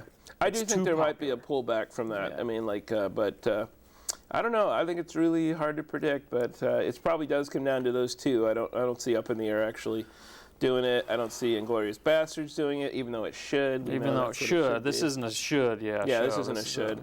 And, I've seen all 10. I'll just brag about that. I've seen all 10. I went out of my way to see all 10. And, Blindside, okay. I don't know if it belongs on the list. No way, it doesn't belong on the list. Even Avatar, I don't know if it belongs on the list. Script writing takes it off the list. Precious, no. And we can talk about that a little more. I like that movie but I just don't. It's not like one of the best movies of the year. So Not even close. Did you like Precious at all? We're getting ready to do, are we doing that now? Yeah, let's just do Precious. Well, I just want to say for the record that Tim has inspired me to request all of the Mel Gibson movies that I can get my hands on. To rewatch them. To see how short he is? I think that's a good project for anyone to have. The guy's got, whatever you think about him, I mean. He's got moxie. Yeah. Yeah. And he's got, I don't know. They did make fun of him they did a spoof of him where like they were doing The View on SNL and they were talking about Edge of Darkness like it was just some greatest hits of his other movies. It's like Payback, it's like conspiracy theory. Okay, not every movie he makes is awesome. And he's probably made one or two Lethal Weapon movies that you don't need to see. But yeah, there's some really good stuff there. So Precious. Is it precious, Brian? Well, it isn't. It's a movie that should be seen, if for no other reason than Monique's performance. Monique's performance. I mean, if she doesn't win supporting actress, then there are forces at work that we don't, like regular people don't understand, because it's the best by far acting performance of a supporting actress I've ever seen. Wow. Ever. Man, you really go into the stratosphere with some of this stuff. Well, some of it, and I don't. Dame Judi Dench and Shakespeare, screw that. No I'm way. going for Monique. No way. No, you know me. I think about this stuff before I get no, it. I mean it, man. I That believe last you. 10 minutes of Monique, if it doesn't just take your heart and rip it out of your chest, then you probably don't have a heart. It was hardcore. Yeah. Hardcore. And of course, there's a lot of cussing, and so usually when people cuss, you're like, well, they really are feeling it. There's somehow that gets equated with more emotion when you can actually put cuss words into something. Yeah. But whatever. Get beyond that. What I found out is, of course, that she was molested as a child. I mean, she was a victim of incest. So there's no wonder, right? She was spilling out in that last scene, and for me, that sold me the movie. The rest of it, I was like, meh. The lead, she was sort of like the guy in Blindside, just like a dead zone of emotion. Rasa. And we get why she doesn't have emotions, because she's obviously been physically and verbally abused. Psychologically, she's a mess. So she just, whatever, she's gone inside of herself because she's got no confidence. We get it, but still, it doesn't take a whole lot of acting, right, to pull that off. At least not in my mind. And it's not quite as satisfying of a movie experience when you have somebody who's just, doesn't talk a lot, and you're kind of like, just say something. But I will give her a few more points than the guy in Blindside in that I thought she did a little bit more with her face, even when she wasn't talking. I thought there was some and she does have a face that and a head and whatever that was, worked well for the camera for this movie and everything. It was interesting anyway. But yeah, towards the end of the movie, she does start to talk a little more. The narration. Right. And I thought, some of these observations she has, I'm thinking a little bit of, like Huck Finn or somebody who's trying to observe society and really figure it out. And make commentary. And make commentary on it. Like she makes commentary about homosexuals at the end, the way she was brought up and the way she sees actual homosexuals behaving is very different. So, and the other thing I'd say about the movie is that it's one of those where I read a couple of black commentators or black critics on it, and a couple of them have really, hammered it as being some kind of, I don't know, Spike Lee has this thing that phrase that he uses to sum up the oeuvre of Tyler Perry, and he calls it coonery, buffoonery, like those sitcoms he does, Tyler, Meet the Parents. And so they've had a little bit of a rift, but the guy, Lee Daniels, who directed this movie, is sort of a disciple, or at least somebody who really idolizes Spike Lee, and he said, I'm not even going to be a part of this controversy. And by the way, Tyler Perry did not do anything in the production of this movie. He and Oprah, as far as I can tell, just slapped their names on it. After. Right. Called themselves executive producers, which, by the way, means nothing if all you're doing is putting your name on it to get the product out. But Quentin Tarantino's done that before, and I just think it's deceptive to call. Just say so and so presents. That's Presents, fine. right. But don't say they're an executive So-and-so producer. was really, really rich and gave this film a lot unless of money they to get somehow got into the editing room and said change this and that Right. around. So, but the one thing I do think it brings up though is this question of, is this some kind of weird like exploitation movie? And when it's made by black people or black director, and I think the author, the Push, I think she's black too. Sapphire is. Sapphire.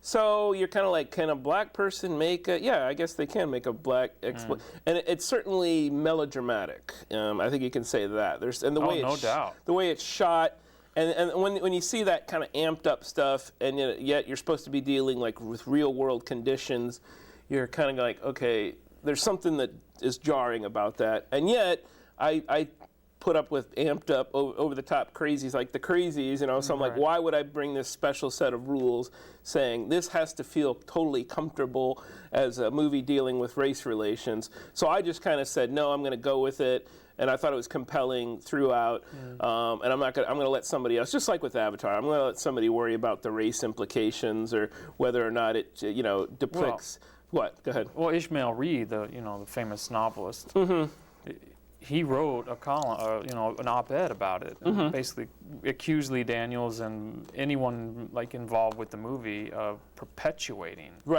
negative racial stereotypes. Now all of a sudden, black men are seen as always incestual molesters. Yeah, but so I'm not saying he's right. I'm just saying that maybe you are right. We should let them do the criticism in that sense. But I at least applauded it because. If you see it, and if you've seen anything like, any sort of wide range of films, you'll see Dangerous Minds immediately when you see this movie. It's completely derivative of that, right? Yeah. But at least it's no like white knight in shining armor saving these kids. Right. That doesn't happen, and at least in my mind, however small it may be, that's an important move to make. Yeah. That it's not white folks saving black folks. It's black folks doing the best they can, right? To get the education, to get above all of it. The problem Ishmael Reed says is that there is no redemption. In the end, she's got AIDS, 2 kids, one of them with Down syndrome, no job, no hope whatsoever. So our heroine, right, there is no redemption. Yeah. And that's the one negative. I would say the ending seems to put a kind of happy ending gloss on something where, you have to acknowledge all those things. That there's no reason for it to be a happy ending. Apparently, the only thing is that she's decided to live her own life and make her own decisions, but she's still mired in that atmosphere, that culture, that lack of opportunity. So you're kind of like, how's that going to work? How are you going to get better from AIDS? So, I just think nothing happened in that movie that I can't. I mean, that stuff is still happening. In 2010. So I just go, if it's something that's unrealistic, okay, then you can say that. But to just say I'm going to represent reality and I'm perpetuating a negative stereotype, I can never represent a negative soldier because then I'm condemning all soldiers. I can never represent a negative cop because then I'm condemning all cops. No, sorry, that doesn't work. And race doesn't get a special kind of dispensation to say we will only have positive role models and that kind of thing. At least the fact of the matter is. Black people, Mexican, Latinos, Asian Americans, everyone molests, everyone has incest, right? So Ishmael Reed is obviously, whatever, working his own angle. And in the class level he's at, and the accomplishments Spike Lee has, I can see why they're uncomfortable and they want to make their things that reflect their reality and maybe something to aspire to. But if you're going to say that reality, let's just deny that whole reality over here exists, then I don't know what why you think that's okay. And again, Spike Lee, you made Clockers and all that kind of stuff. Again, I haven't heard Spike Lee complain about this movie specifically. Well, and Spike shows, black people with prejudice as well. Right. So he's always tried to keep an even hand. And actually, Lee Daniels, the director of Precious, said that Spike loves the movie. Yeah, so it's more of like a problem with Tyler Perry that he has apparently. And I got to say, I'm not watching any Tyler Perry movies because I do fear that those are, from what I can see, they look like stereotypical kind of stuff. So. Well, folks, we said a lot here, and hopefully you learned a few things, and we'll catch on further down the trail. Yeah. You want to do any lines from your foreign flicks, and I'll translate? I can't speak Chinese, unfortunately. I always just read the subtitles. All right, well, next we got some awesome kind of flick, dude. It's called White Zombie. Yeah, I hope it's better than last month. James Earl Jones was awesome, but outside of that, it was always so dark you couldn't even see. Yeah, that's what Wesley was saying. There's really movements that you can't do. I'm like, well, hello, they were just anticipating contemporary digital cinema, you know, where you can't tell that's what they're doing. All right, folks, stick around for more popcorn.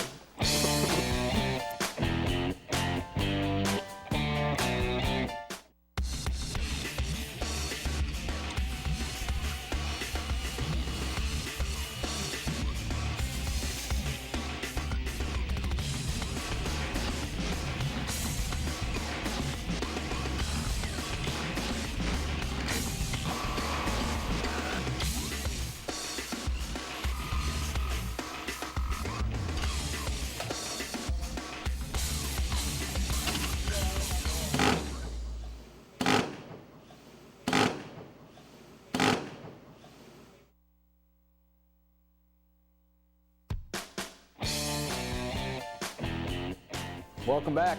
White Zombie rules. Devil music. Devil movie. Well, I must say you're not going to get the Rob Zombie soundtrack on this movie. You're going to get a lot of weird singing. Did you notice that? Like, la, la, la, la. We'll sing along with it at some point probably. And then you get a lot of frogs. A lot of frogs. Some ocean sounds. Exactly. And a lot of silence. This is, this was from 1932, I believe. Right. So, we're just breaking into the talkies here. Right. Apparently. So, for them, it was probably a real pain to put in dialogue, I would imagine, or sound of any kind. So there's a lot of a lot of staring and and eyes and Yeah, and there's the other thing you're going to hear pretty much throughout is.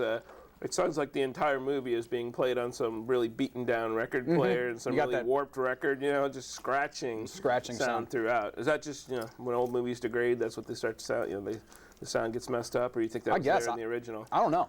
Yeah. That's a good question. Maybe when they recorded the original, they used actual records or something. It's possible. Yeah. So, well, the plot here, we'll set it up for you a little bit.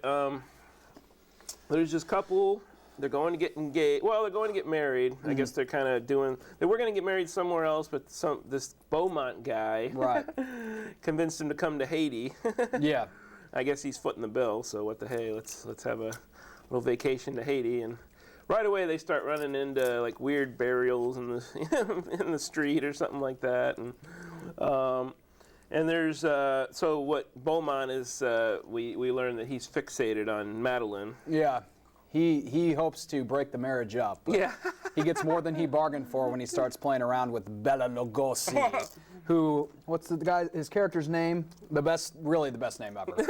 Murder Legendary. That's like a perfect Cajun kind of name. Yeah. So you start playing with murder, like C. Murder. Go play with C. Murder. He's in prison for murder. The name says it all. The prosecutor really had a tough time on that one. So, Mr. Murder. If that is, in fact, your real name. Where were you on the night of? Okay, we're getting off topic here. You're just setting your course, though, right? You're just saying, this is what's going to happen. My name is C. Murder. That guy's El Rapo. Just start looking out for these guys. So, Murder Legendary. And I'd say his hat's legendary. I'm not sure if... Oh, and he's legendary for making people into zombies. Yep. So, I guess he's like a witch doctor, is what you call it. And so Neil is the other guy, and he just runs around saying Madeline a lot. She gets into trouble at one point. And so, we said Beaumont, the guy who's infatuated with Madeline. And then there's this weird guy, they call him Dr. Brunner, or Bruner, I think Bruner. But I guess he's one of those, he's got his doctor's in divinity or something, his doctorate, because he's also a priest.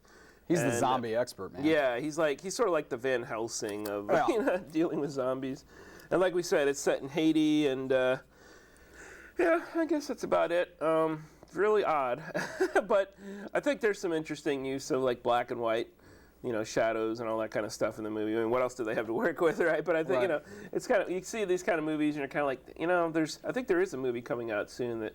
It's set in, it's a contemporary movie in black and white. It's like now that we can do this stuff and not make it look hideous or sound hideous, it'd be nice if more people tried to use like the black and white medium in films. Every once in a while, would be. It would be something different. Give it a shot, But Oh well, let's take a look at White Zombie. White Zombie. I'm gonna get comfortable here. Stretch out.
Looks like a burial.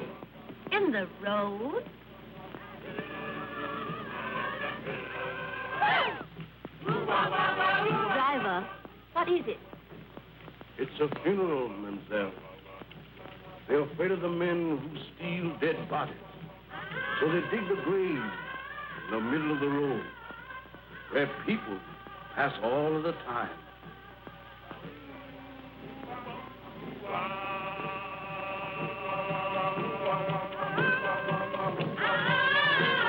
Well, that's a cheerful introduction for you to our West Indies. We love popcorn. We eat it up. We go to funerals. What? Is there? Am I so seeing confused stuff? right now. Hello, you just drove through some eyes there, people. What's going on here? Floating eyeballs.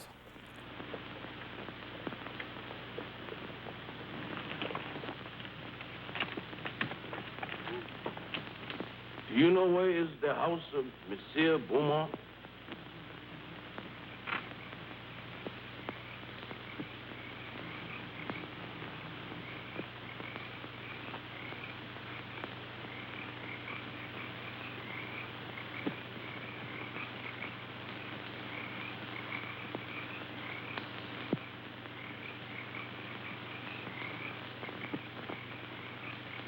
Zombie! Allez, allez!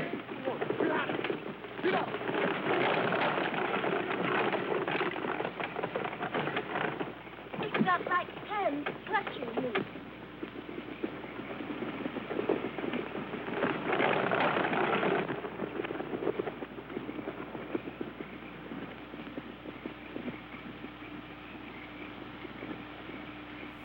Those have to be the most well-kept zombies I have ever seen. They're so well behaved. Their shirts aren't They're ruffled. walking in unison and walking a lot slower than your modern zombie.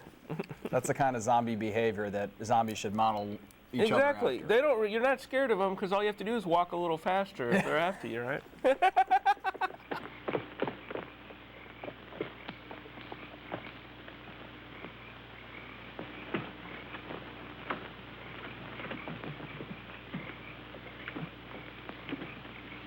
Why did you drive like that, you fool? We might have been killed. Worse than that, monsieur. We might have been caught. Caught? By whom? Those men you spoke to? They are not men, monsieur. They are dead bodies. Dead?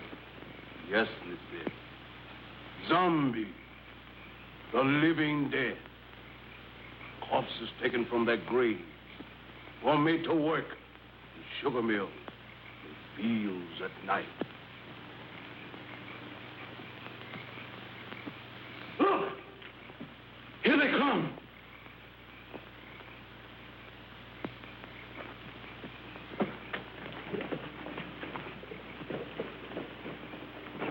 Look. Look.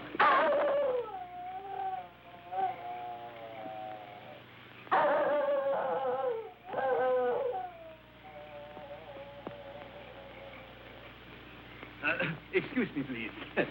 Have you got a match? Did I frighten you?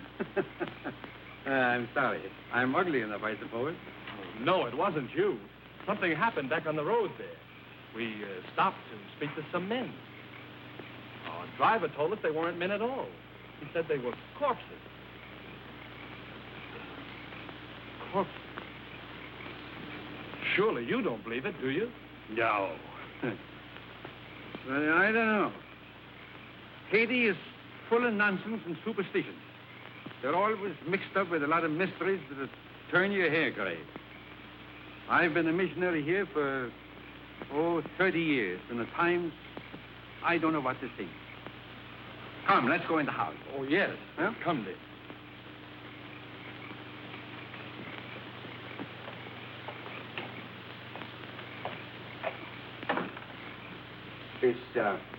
Is Mr. Beaumont in?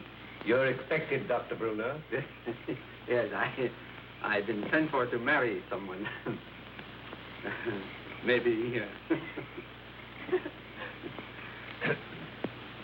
oh, yes, excuse me.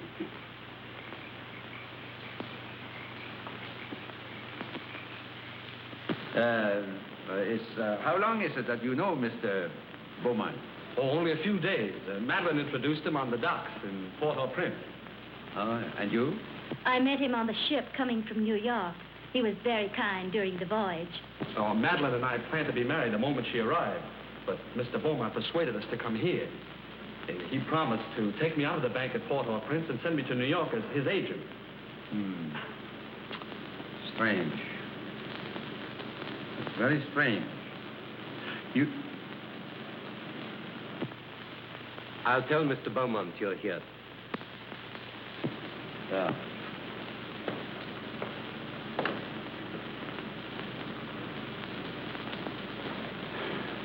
It's all right, isn't it, Doctor? Oh, I guess so. You see, I've only met Mr. Beaumont once or twice, but he never struck me like a man that would take the trouble to play fairy godfather to a young couple like you. Unless what, sir?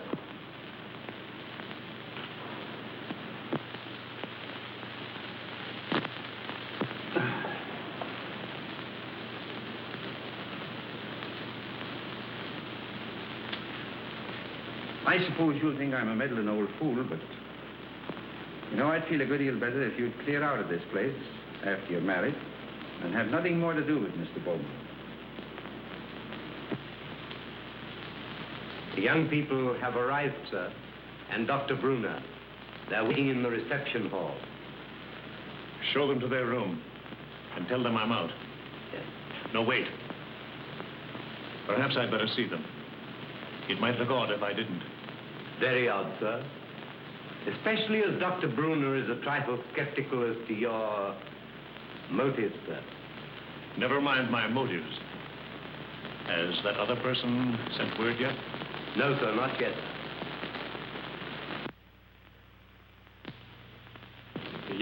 Yes, indeed.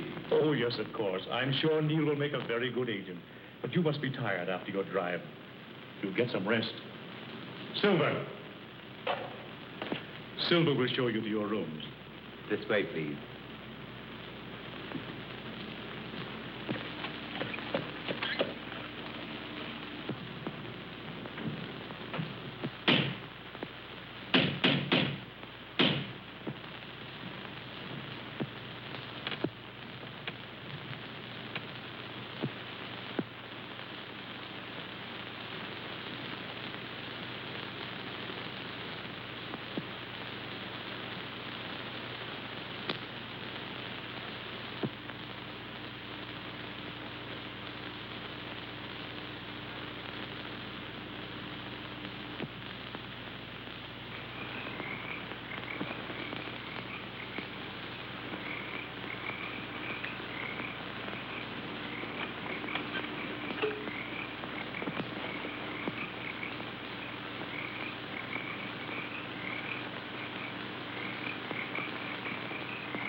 He looks like a young Jack Lemmon. Weird observation. What have we here? Looks like some forced manual labor to me. Some undocumented workers. Undocumented, recently deceased workers. This must be before the Zombie Labor Laws Act Exactly. of 1935. Come on. It's just appalling to me. Well, this is why zombies formed unions. You know, they're being mistreated in these labor lines here. And you know they're just making shoddy materials here. Yeah. I don't know what they're actually producing in some kind of mill, but yeah. They're totally not into it. Don't even get a smoke break. No. Oh, what's this?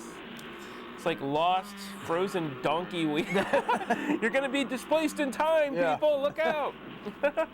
All this magic on the island. But there's my favorite part. Oh, no. Where's OSHA when you need it? I smell cover-up. They are not going to notify the authorities of that. I'm telling you. Yeah, I love it. Part of the work is just apparently resting on the thing and letting it carry you around. Hey, you. Don't touch me.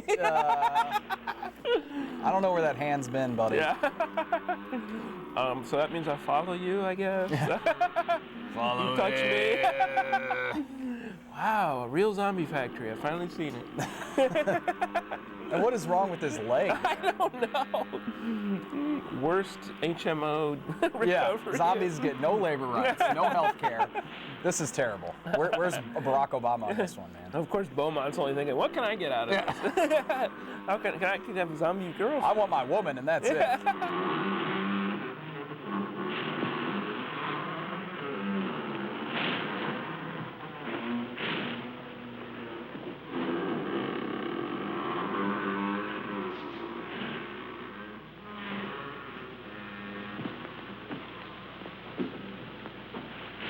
Delighted to see you again, Monsieur Beaumont.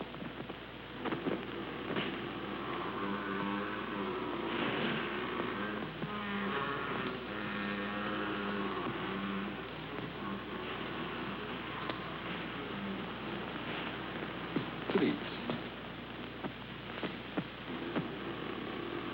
Please.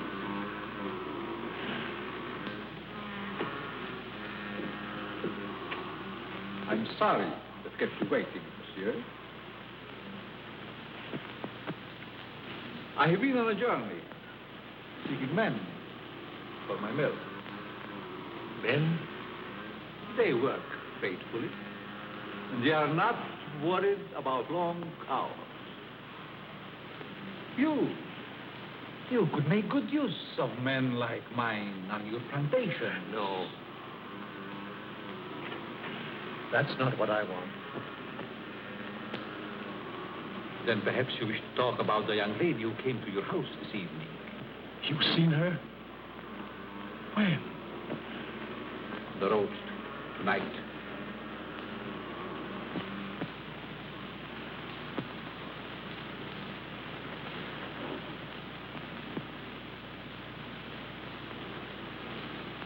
There was a young man with her. They're to be married tonight. You've waited too long to do anything. What do you want me to do? If she were to disappear for a month. What do you hope to gain by her disappearance? Everything. Everything. Do you think she will forget her lover in a month? Just give me a month. One little month. Not in a month. Not even a year. I have looked into her eyes. She is deep in love. But not with you. They're to be married within an hour. There must be a way.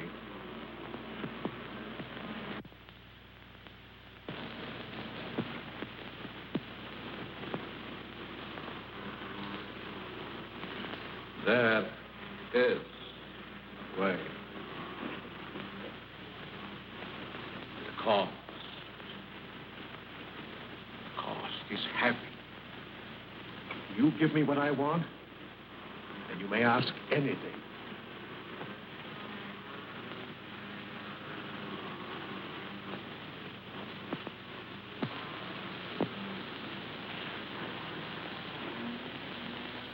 slow pan here.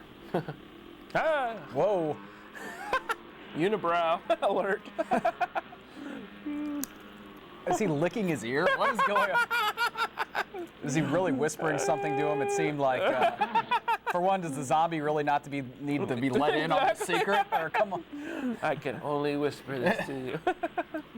He was smelling him. That's right. There's a lot of touching and all that kind of stuff with witchcraft, I guess. Is that an iPhone? No. Only a pink wine, a silver one, or a glass of wine, or perhaps a flower. Or maybe you could just throw it on her. So you're telling him to slip her a roofie is what you're doing, Bella. Come on here. Come on, murder. A flower roofie. Yeah. Keep it, monsieur. Keep it. You may change your mind.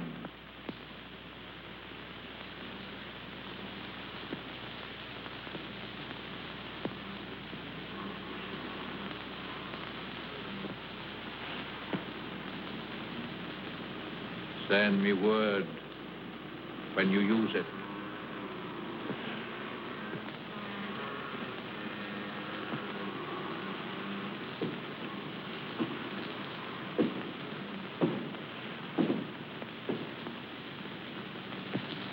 I'll find another way. There is no other way.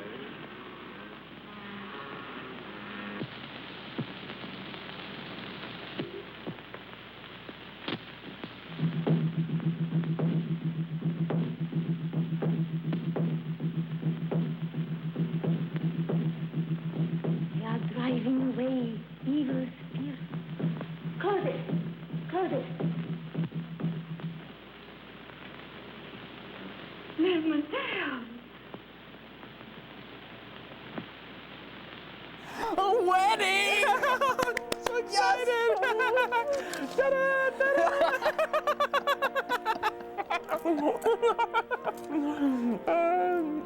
Maybe it'll be a zombie wedding.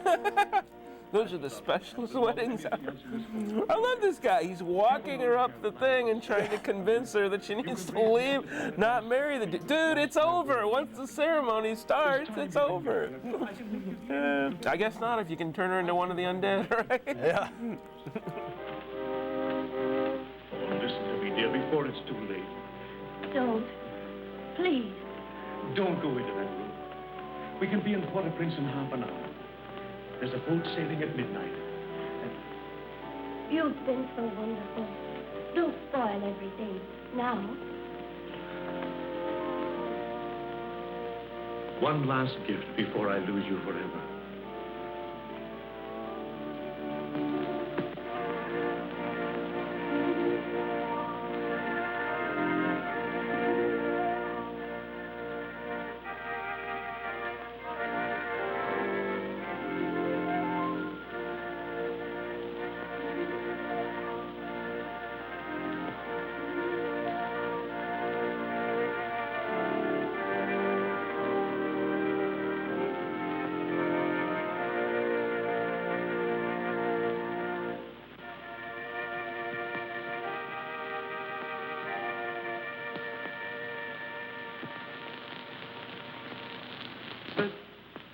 We are gathered together here in the sight of God and in the face of this company to join together this man, this woman in holy matrimony. Stay.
A toast to the bride, to beauty's queen. Gladly, my lord.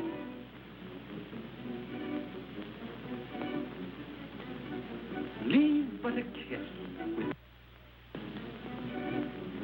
Fair gypsy, read my fortune.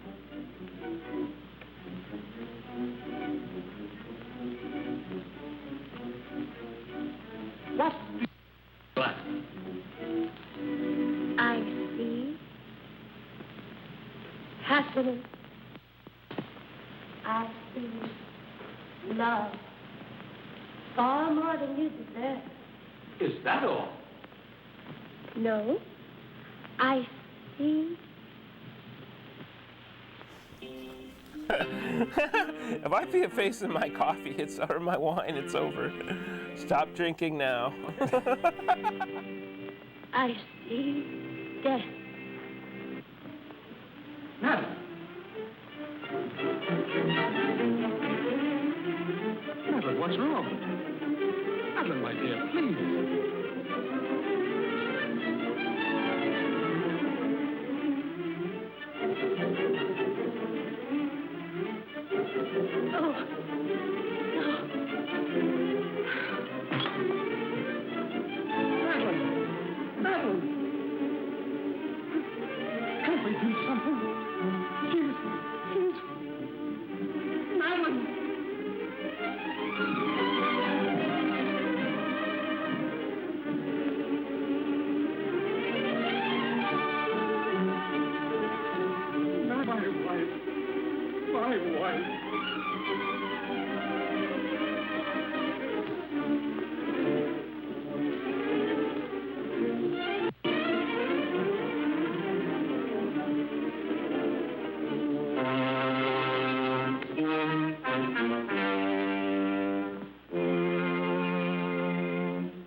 And the love of God, and the fellowship of his angels be with us evermore.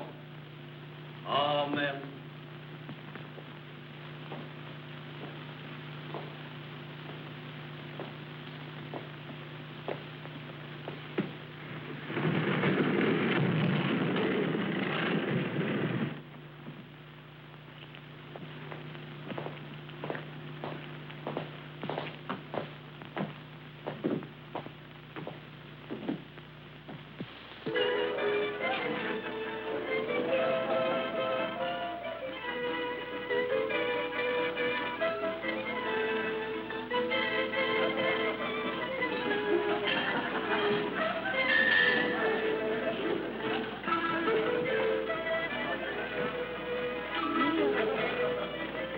Whoa, more visions.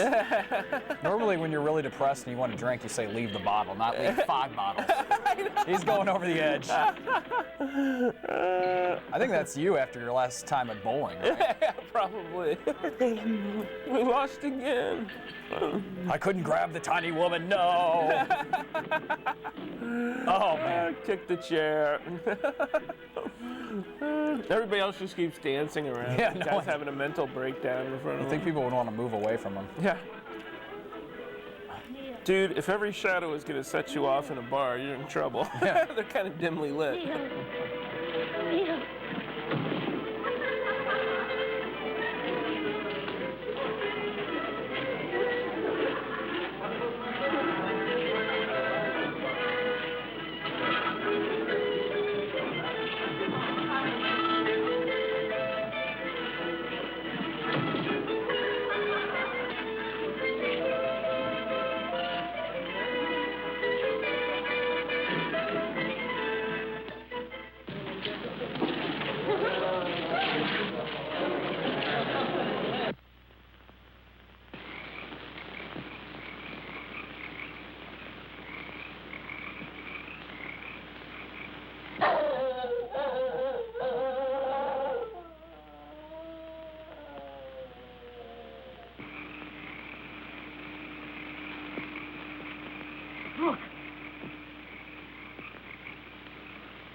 Zombies? Yes. They are my servants. Did you think we could do it alone? In their lifetime, they were my enemies. Lego, the witch doctor. Once my master. Secrets I tortured out of him. Von Gelder, the swine, swollen with riches. He fought against my spells until the last. Him, yes, I have trouble tight. His Excellency Richard, once Minister of the Interior.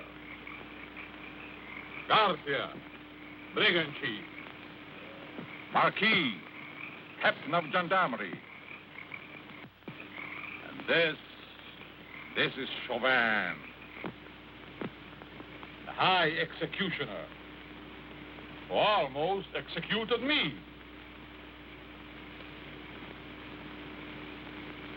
I took them, just as we will take this one. But what if they regain their souls? They would tear me to pieces. And that, my friend, shall never be.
Madeline.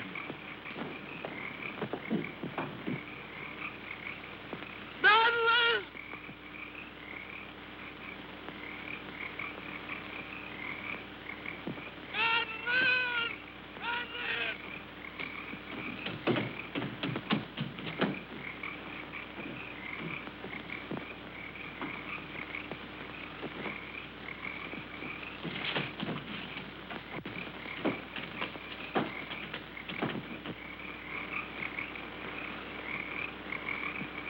Okay, viewers, I say that's someone hanging from the tree. Tim says it's just moss. Is it the middle of the screen? Is that what you're saying? Yeah.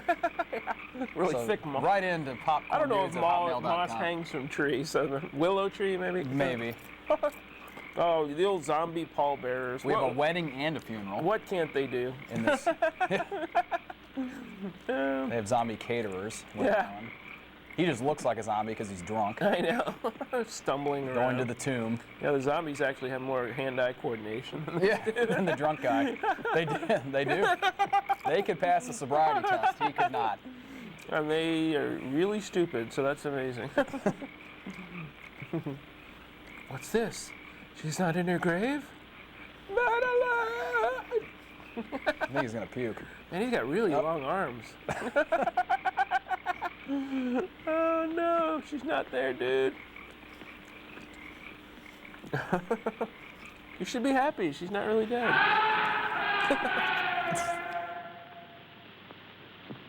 There's two explanations that strike me. Either the body was stolen by members of a death cult that use human bones in their ceremonies, or else... Or else what? She's not dead.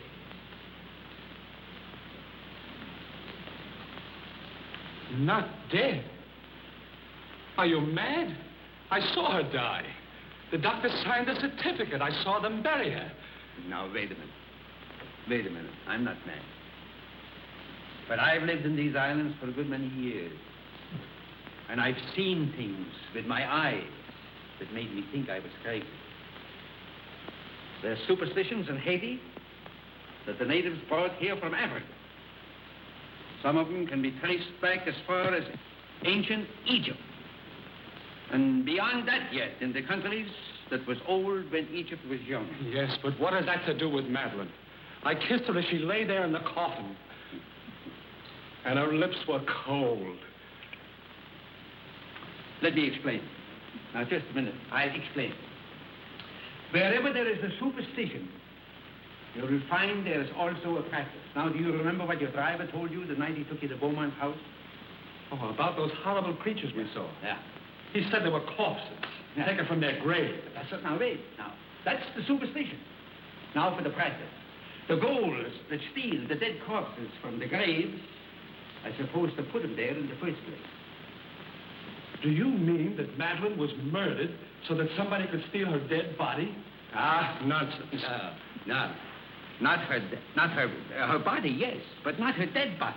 That's what I mean.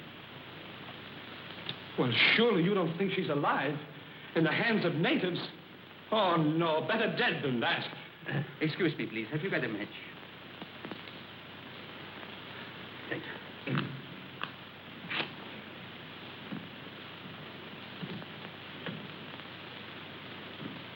You don't believe that, do you?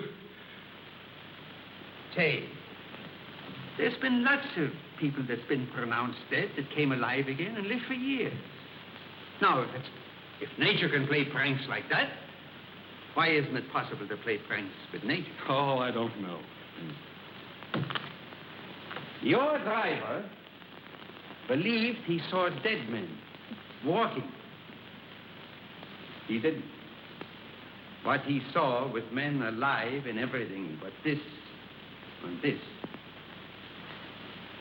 Oh, the whole thing has me confused. I just can't understand it. I don't blame you.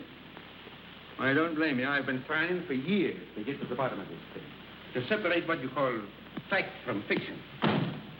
The law of Haiti acknowledges the possibility of being buried alive. Here it is in the penal code. I'll read it for you. It's in French. Do you speak French? No. Excuse me, please. Have you got a match? Right here. Here's one. Oh, thank you. I didn't see it. I'll translate it for you, if you should fail. Article 749. The use of drugs or other practices which produce lethargic coma or lifeless sleep shall be considered attempted murder. Yes. Attempted. Yes, I see. Yeah, all right, now wait. If the person has been buried alive, the act should be considered murder, no matter what result follows. Beaumont. Say, you said that you couldn't understand why he was so interested in that. Do you think he did this? No. No, I think it's native work. Native work, exactly. Of course, if you want to, we can go to Beaumont's house first. If I can get home... Can't the authorities help? Sorry. Neil, my boy. You don't know these islands.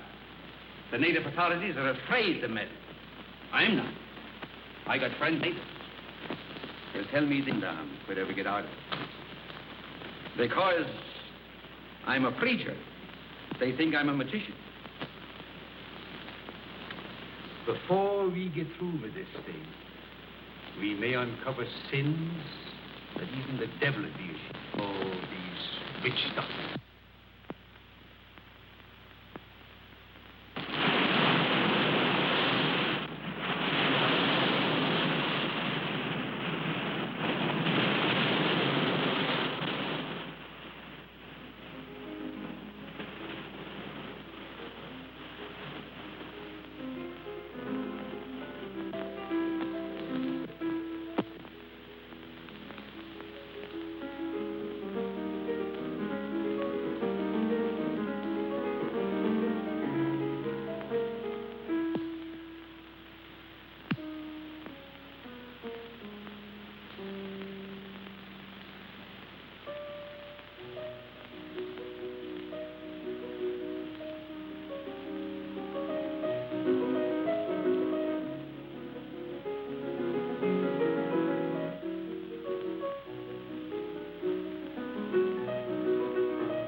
foolish things. They can't bring back the light to those eyes. I was mad to do this. But if you'd have smiled on me, I'd have done anything for you, given you anything. I thought that beauty alone would satisfy. But the soul is gone. I can't bear those empty, staring eyes. Oh, forgive me, Madeline, forgive me. I can't bear it any longer. I must take you back.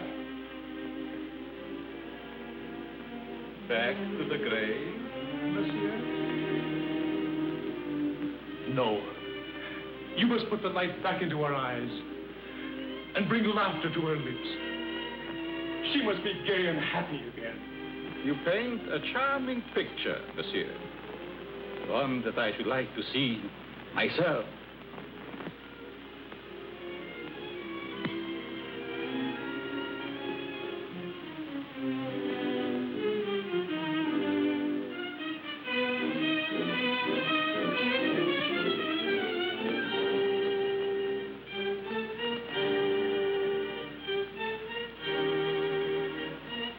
You must bring her back. Aren't you a trifle afraid, monsieur? How do you suppose those eyes will regard you when the brain is able to understand?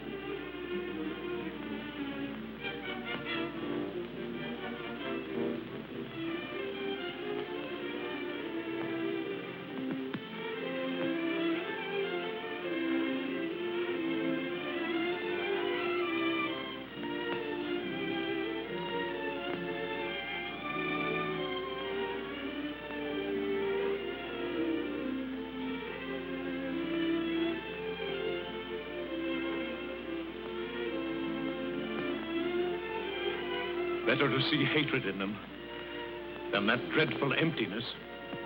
Perhaps you're right. It would be a pity to destroy such a lovely flower.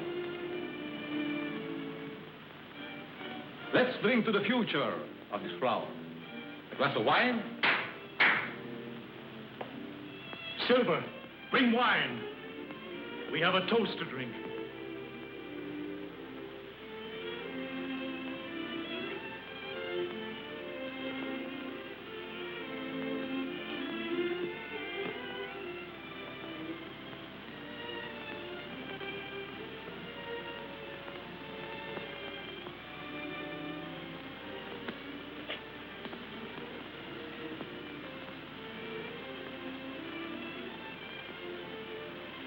To the future, monsieur.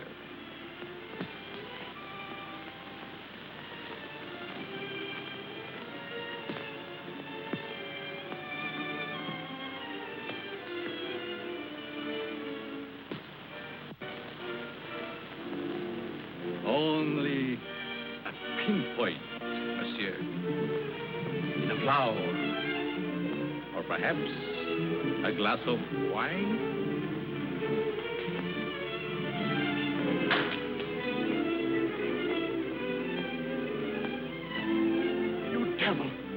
What are you trying to do to me? I have other plans for mademoiselle. And I'm afraid you might not agree.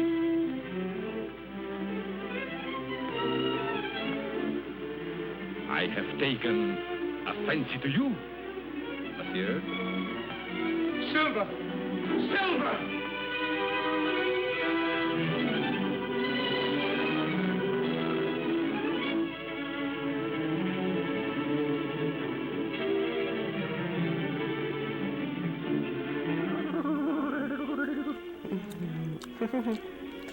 It's like one of those things where he's trying to see the 3D thing and he's letting his eyes go out of focus. Mr. Pitt.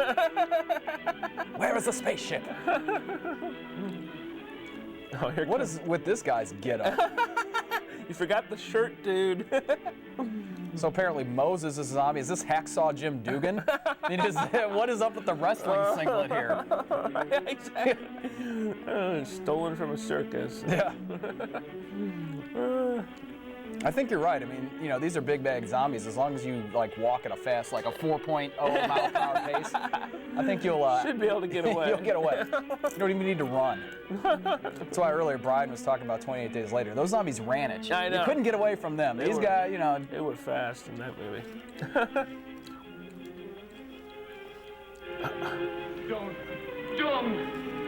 Don't do it.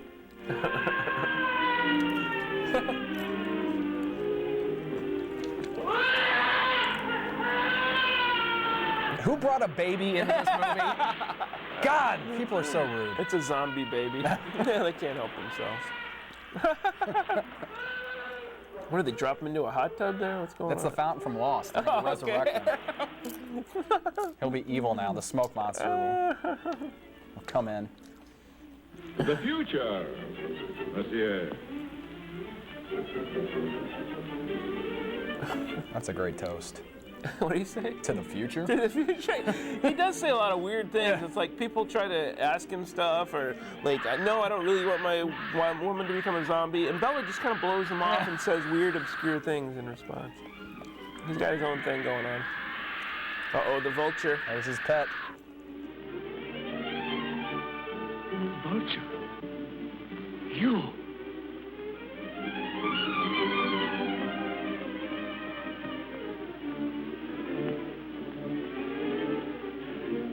No, not that. Not that.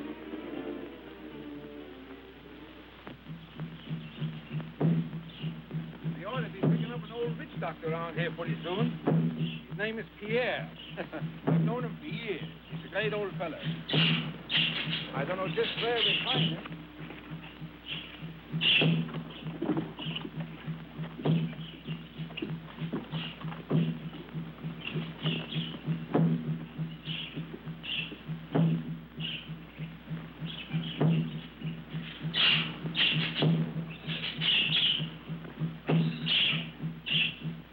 Come, son.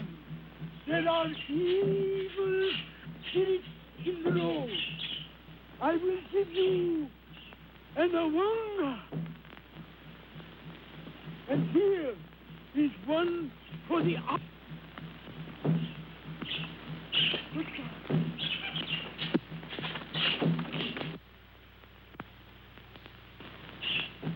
Young man, he's sick with fever.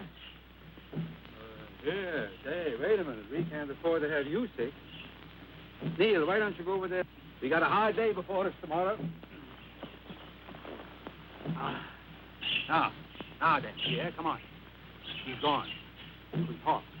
It is a dangerous thing you ask me to do. Oh, well, now, listen here, you know. We're old friends, you and me, and I want to go on. Turn back before it is too late. Oh, no. I've come too far to turn back now. I'm too old to go all the way with you. Well, listen. Can't you get somebody to go with us? My people are afraid of the mountain. Why? Because it is called the land of the living dead. Well, have you ever been there? I am the only man that ever came from there alive. There is an evil spirit man that is called murder.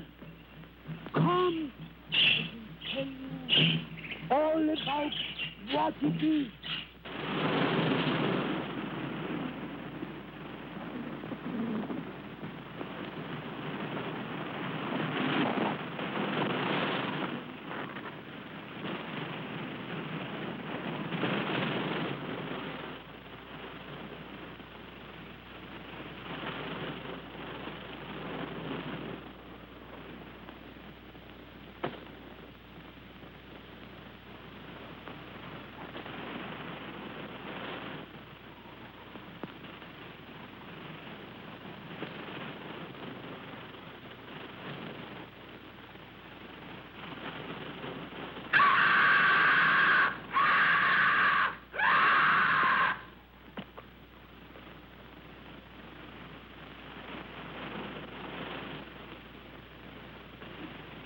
vultures.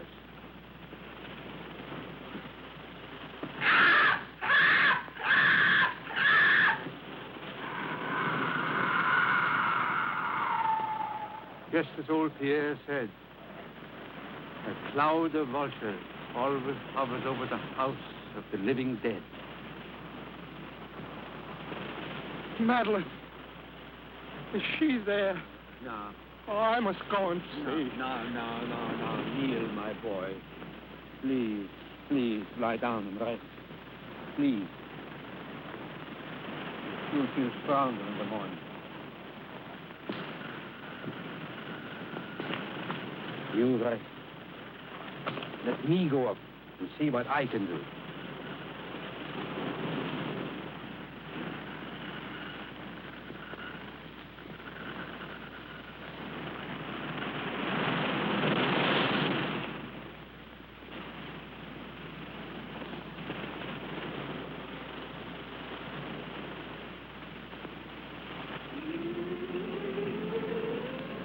Why is she so restless tonight? Perhaps she remembers something. They never remember anything when they are like that. No?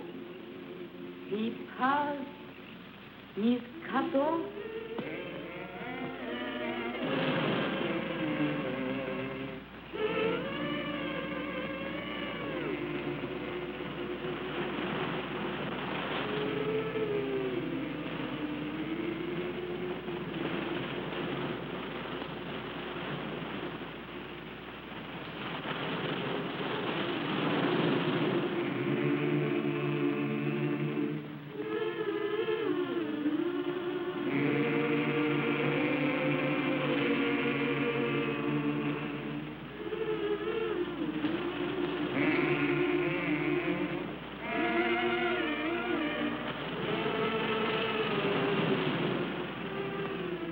Madeline. Madeline.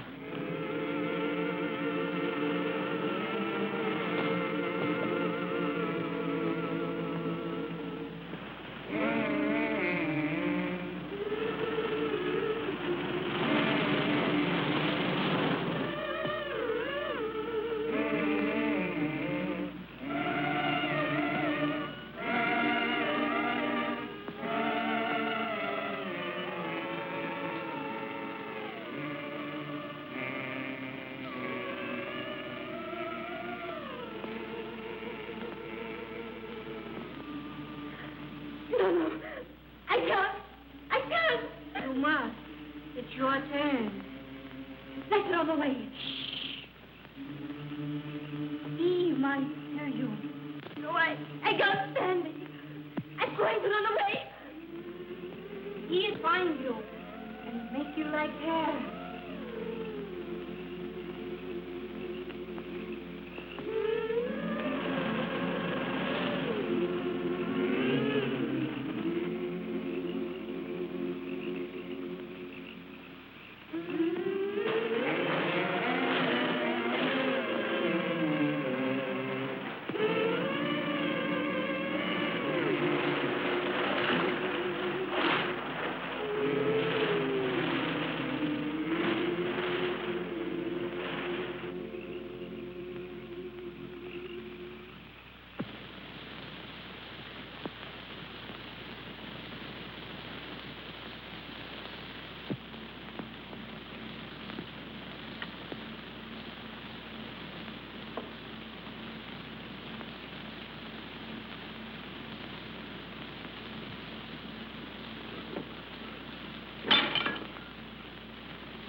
Can you still hear me?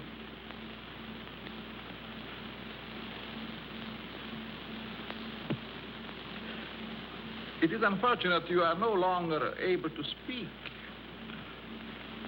I should be interested to hear you describe your symptoms.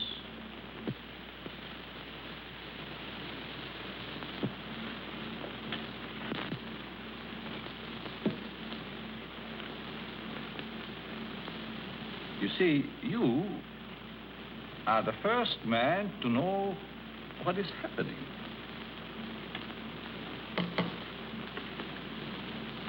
None of the others did.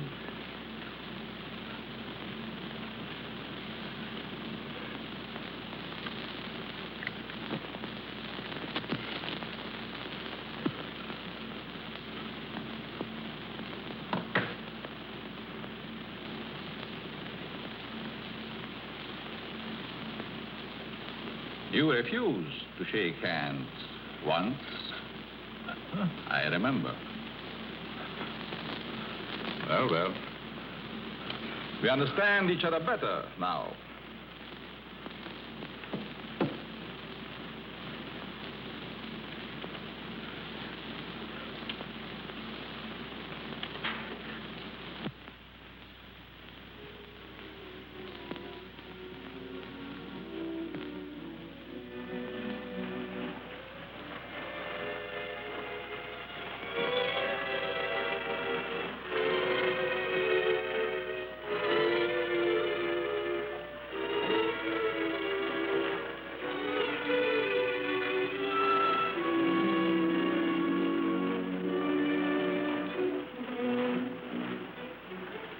Just leaving the spa. Looks like a great place to stumble around in if you're drunk, you know? Yeah. Shouldn't he have sobered up by now? Drink a cup of coffee, dude. Take a 5-hour energy. You won't have the That's jitters.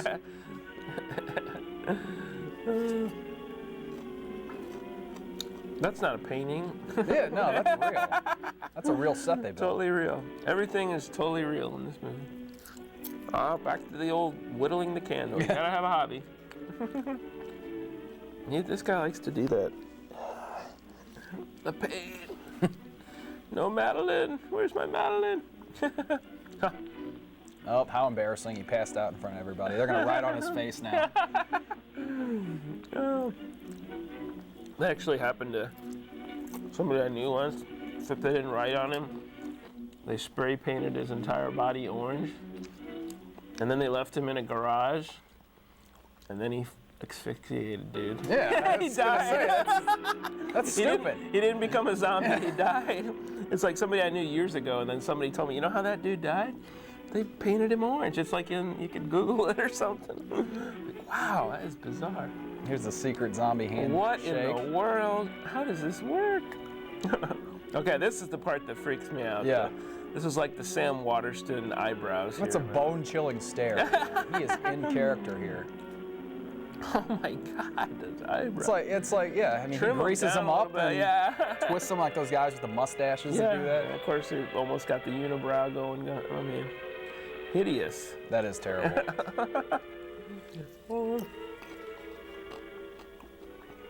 Wake up, sleepyhead. Whoever had to write dialogue for this better not have got it paid, because there's not much in certain scenes.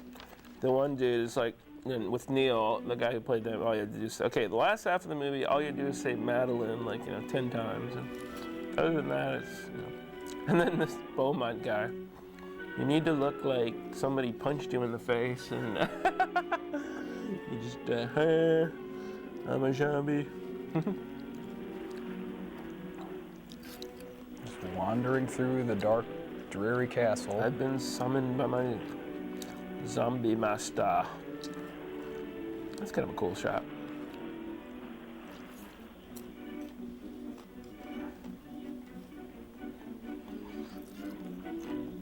But the place would be really tough to dust, I would think.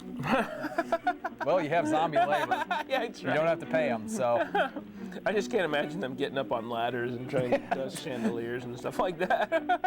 I need more pledge.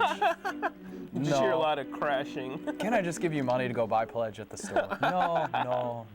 More pledge. More pledge. Family Guy reference. Oh, there you go. I guess the zombie virus impairs your vision a little bit. Dude needs glasses. We've just transcended words at this point. Yeah. It's all gestures. What's he giving to her? Oh, the knife?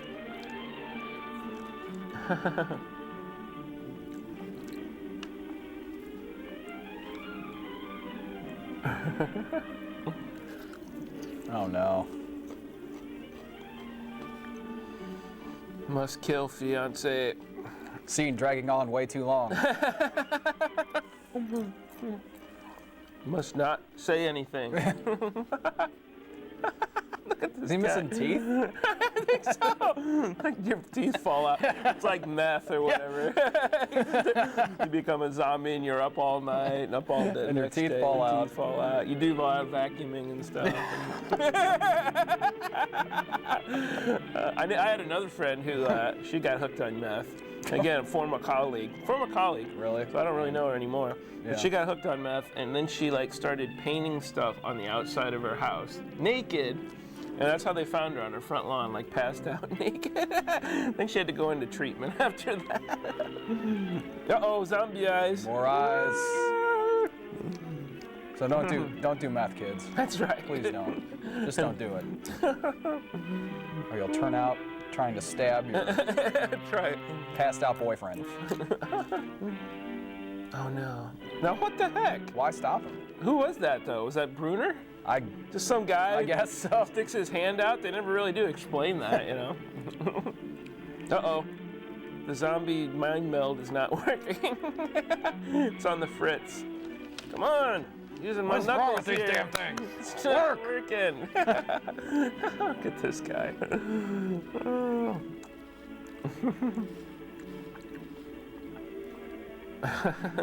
Earlier, we're back in the silent movie era again. Yeah, that's what I mean. Dialogue was a luxury. They need to put up one of those signs like, "I must flee," you know, white placard over black there.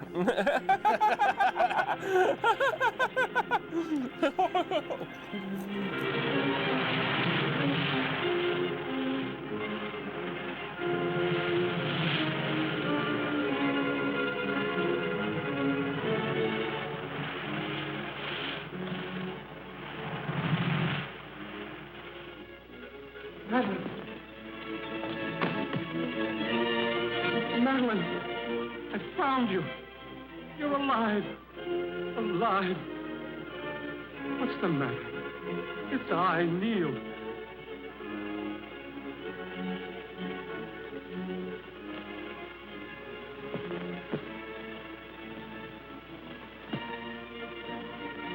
Oh, my darling. What have they done to you?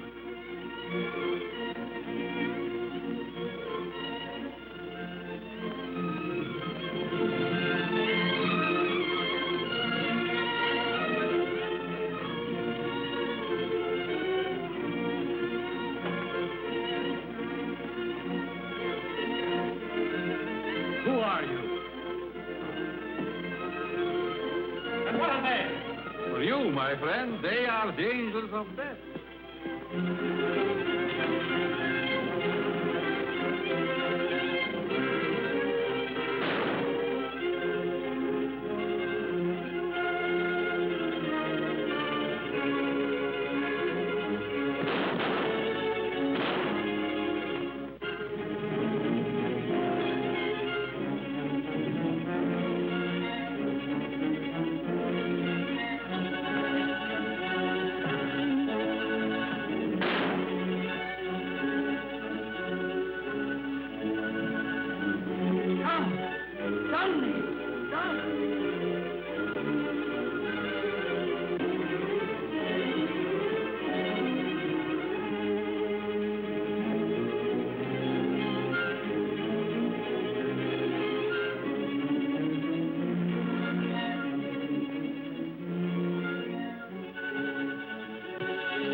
Madeline, don't you know me, dear? It's Neil. I could swear. For a moment, she recognized you. Come on, don't let him get away.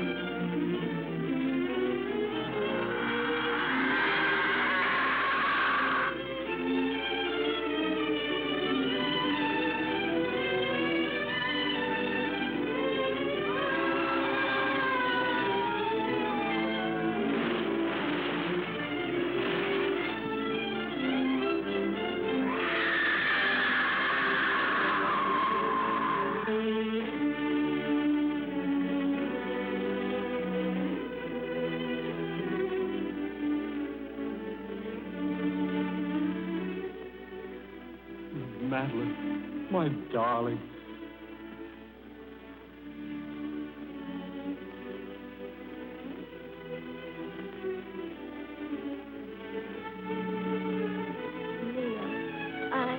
I dreamed.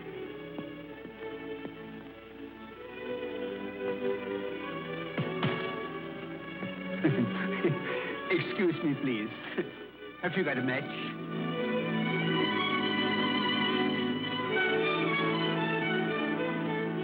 Oh, boy. Sorry, Dr. Bruner, this is a no-smoking cliffside or whatever. Don't you see you're interrupting, Dr. Bruner? They're Yeah. in the clutches of love, and you're going to interrupt Yeah. to smoke your tobacco. Yeah, and you're not funny. That's the third time you said that, and it was sort of funny the first time, and not any time after. So. What a great flick. Really is Yeah. a classic. Yeah. Anytime you have a mainstream metal band named after a 30s flick, it's got to be. right. It's got to be a good one. Well, that's what, if you're a future like band, you've got your band now, you're not sure what to call your band, just start looking through old movie titles. You Black know. Dragons. Yeah. The Invisible Ghost. That's a good. They're all good. They you know. are. Then you like if you're a girl group, what was that one we had? Like, you know, Swamp Women or whatever. Swamp Women. We've watched some real gems on this show. Teenagers from Outer Space. If that's not a band name, I don't know what the hell's going on. Yeah. That's awesome, man. Come on. So one thing that I actually learned something when I reflected, like they kept hammering on that bird he's got. Well, you know what kind of bird it is, don't you? I think they mentioned it at one point. No, what is it? It's a vulture. A vulture. Didn't look like one. Yeah, it looked more like an eagle or something. Or a to me. falcon or something. But at one point, somebody Yeah. refers to it as a vulture, I think. So I think the idea is that the reason the vulture is always lingering near him is because vultures linger near dead bodies. So he's always walking around with the zombies. And at the end, the vulture jumps down, plunges down after him. See, I thought the vulture was sad he died and was going to save him. That could be. He seemed No, like, you're probably right. It's probably going just but to chew there on his might be a flesh. thing too, like they sometimes witch doctors or magic people, Mhm. whatever, they have something that's called a familiar. Right. Yeah. So maybe that's it. But I think the reason he would have that as a familiar is that it's connected to death and everything. So it's like symbolic, people. Yeah. This is deep. Well, let's see. What else? Was there anything else? Bela Lugosi, he got a paycheck. We know that much. I guess that'll wrap it up. I'm just going to eat some popcorn here and drink some soda. Okay. What was that? Nothing. I thought I saw a fly. I was just trying to okay. grab it. Well, So. Have one more soda before we finish? Mountain Dew. It's good stuff. What are you doing there, Matt?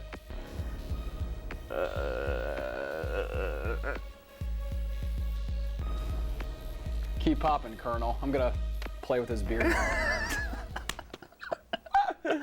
Peace. Peace.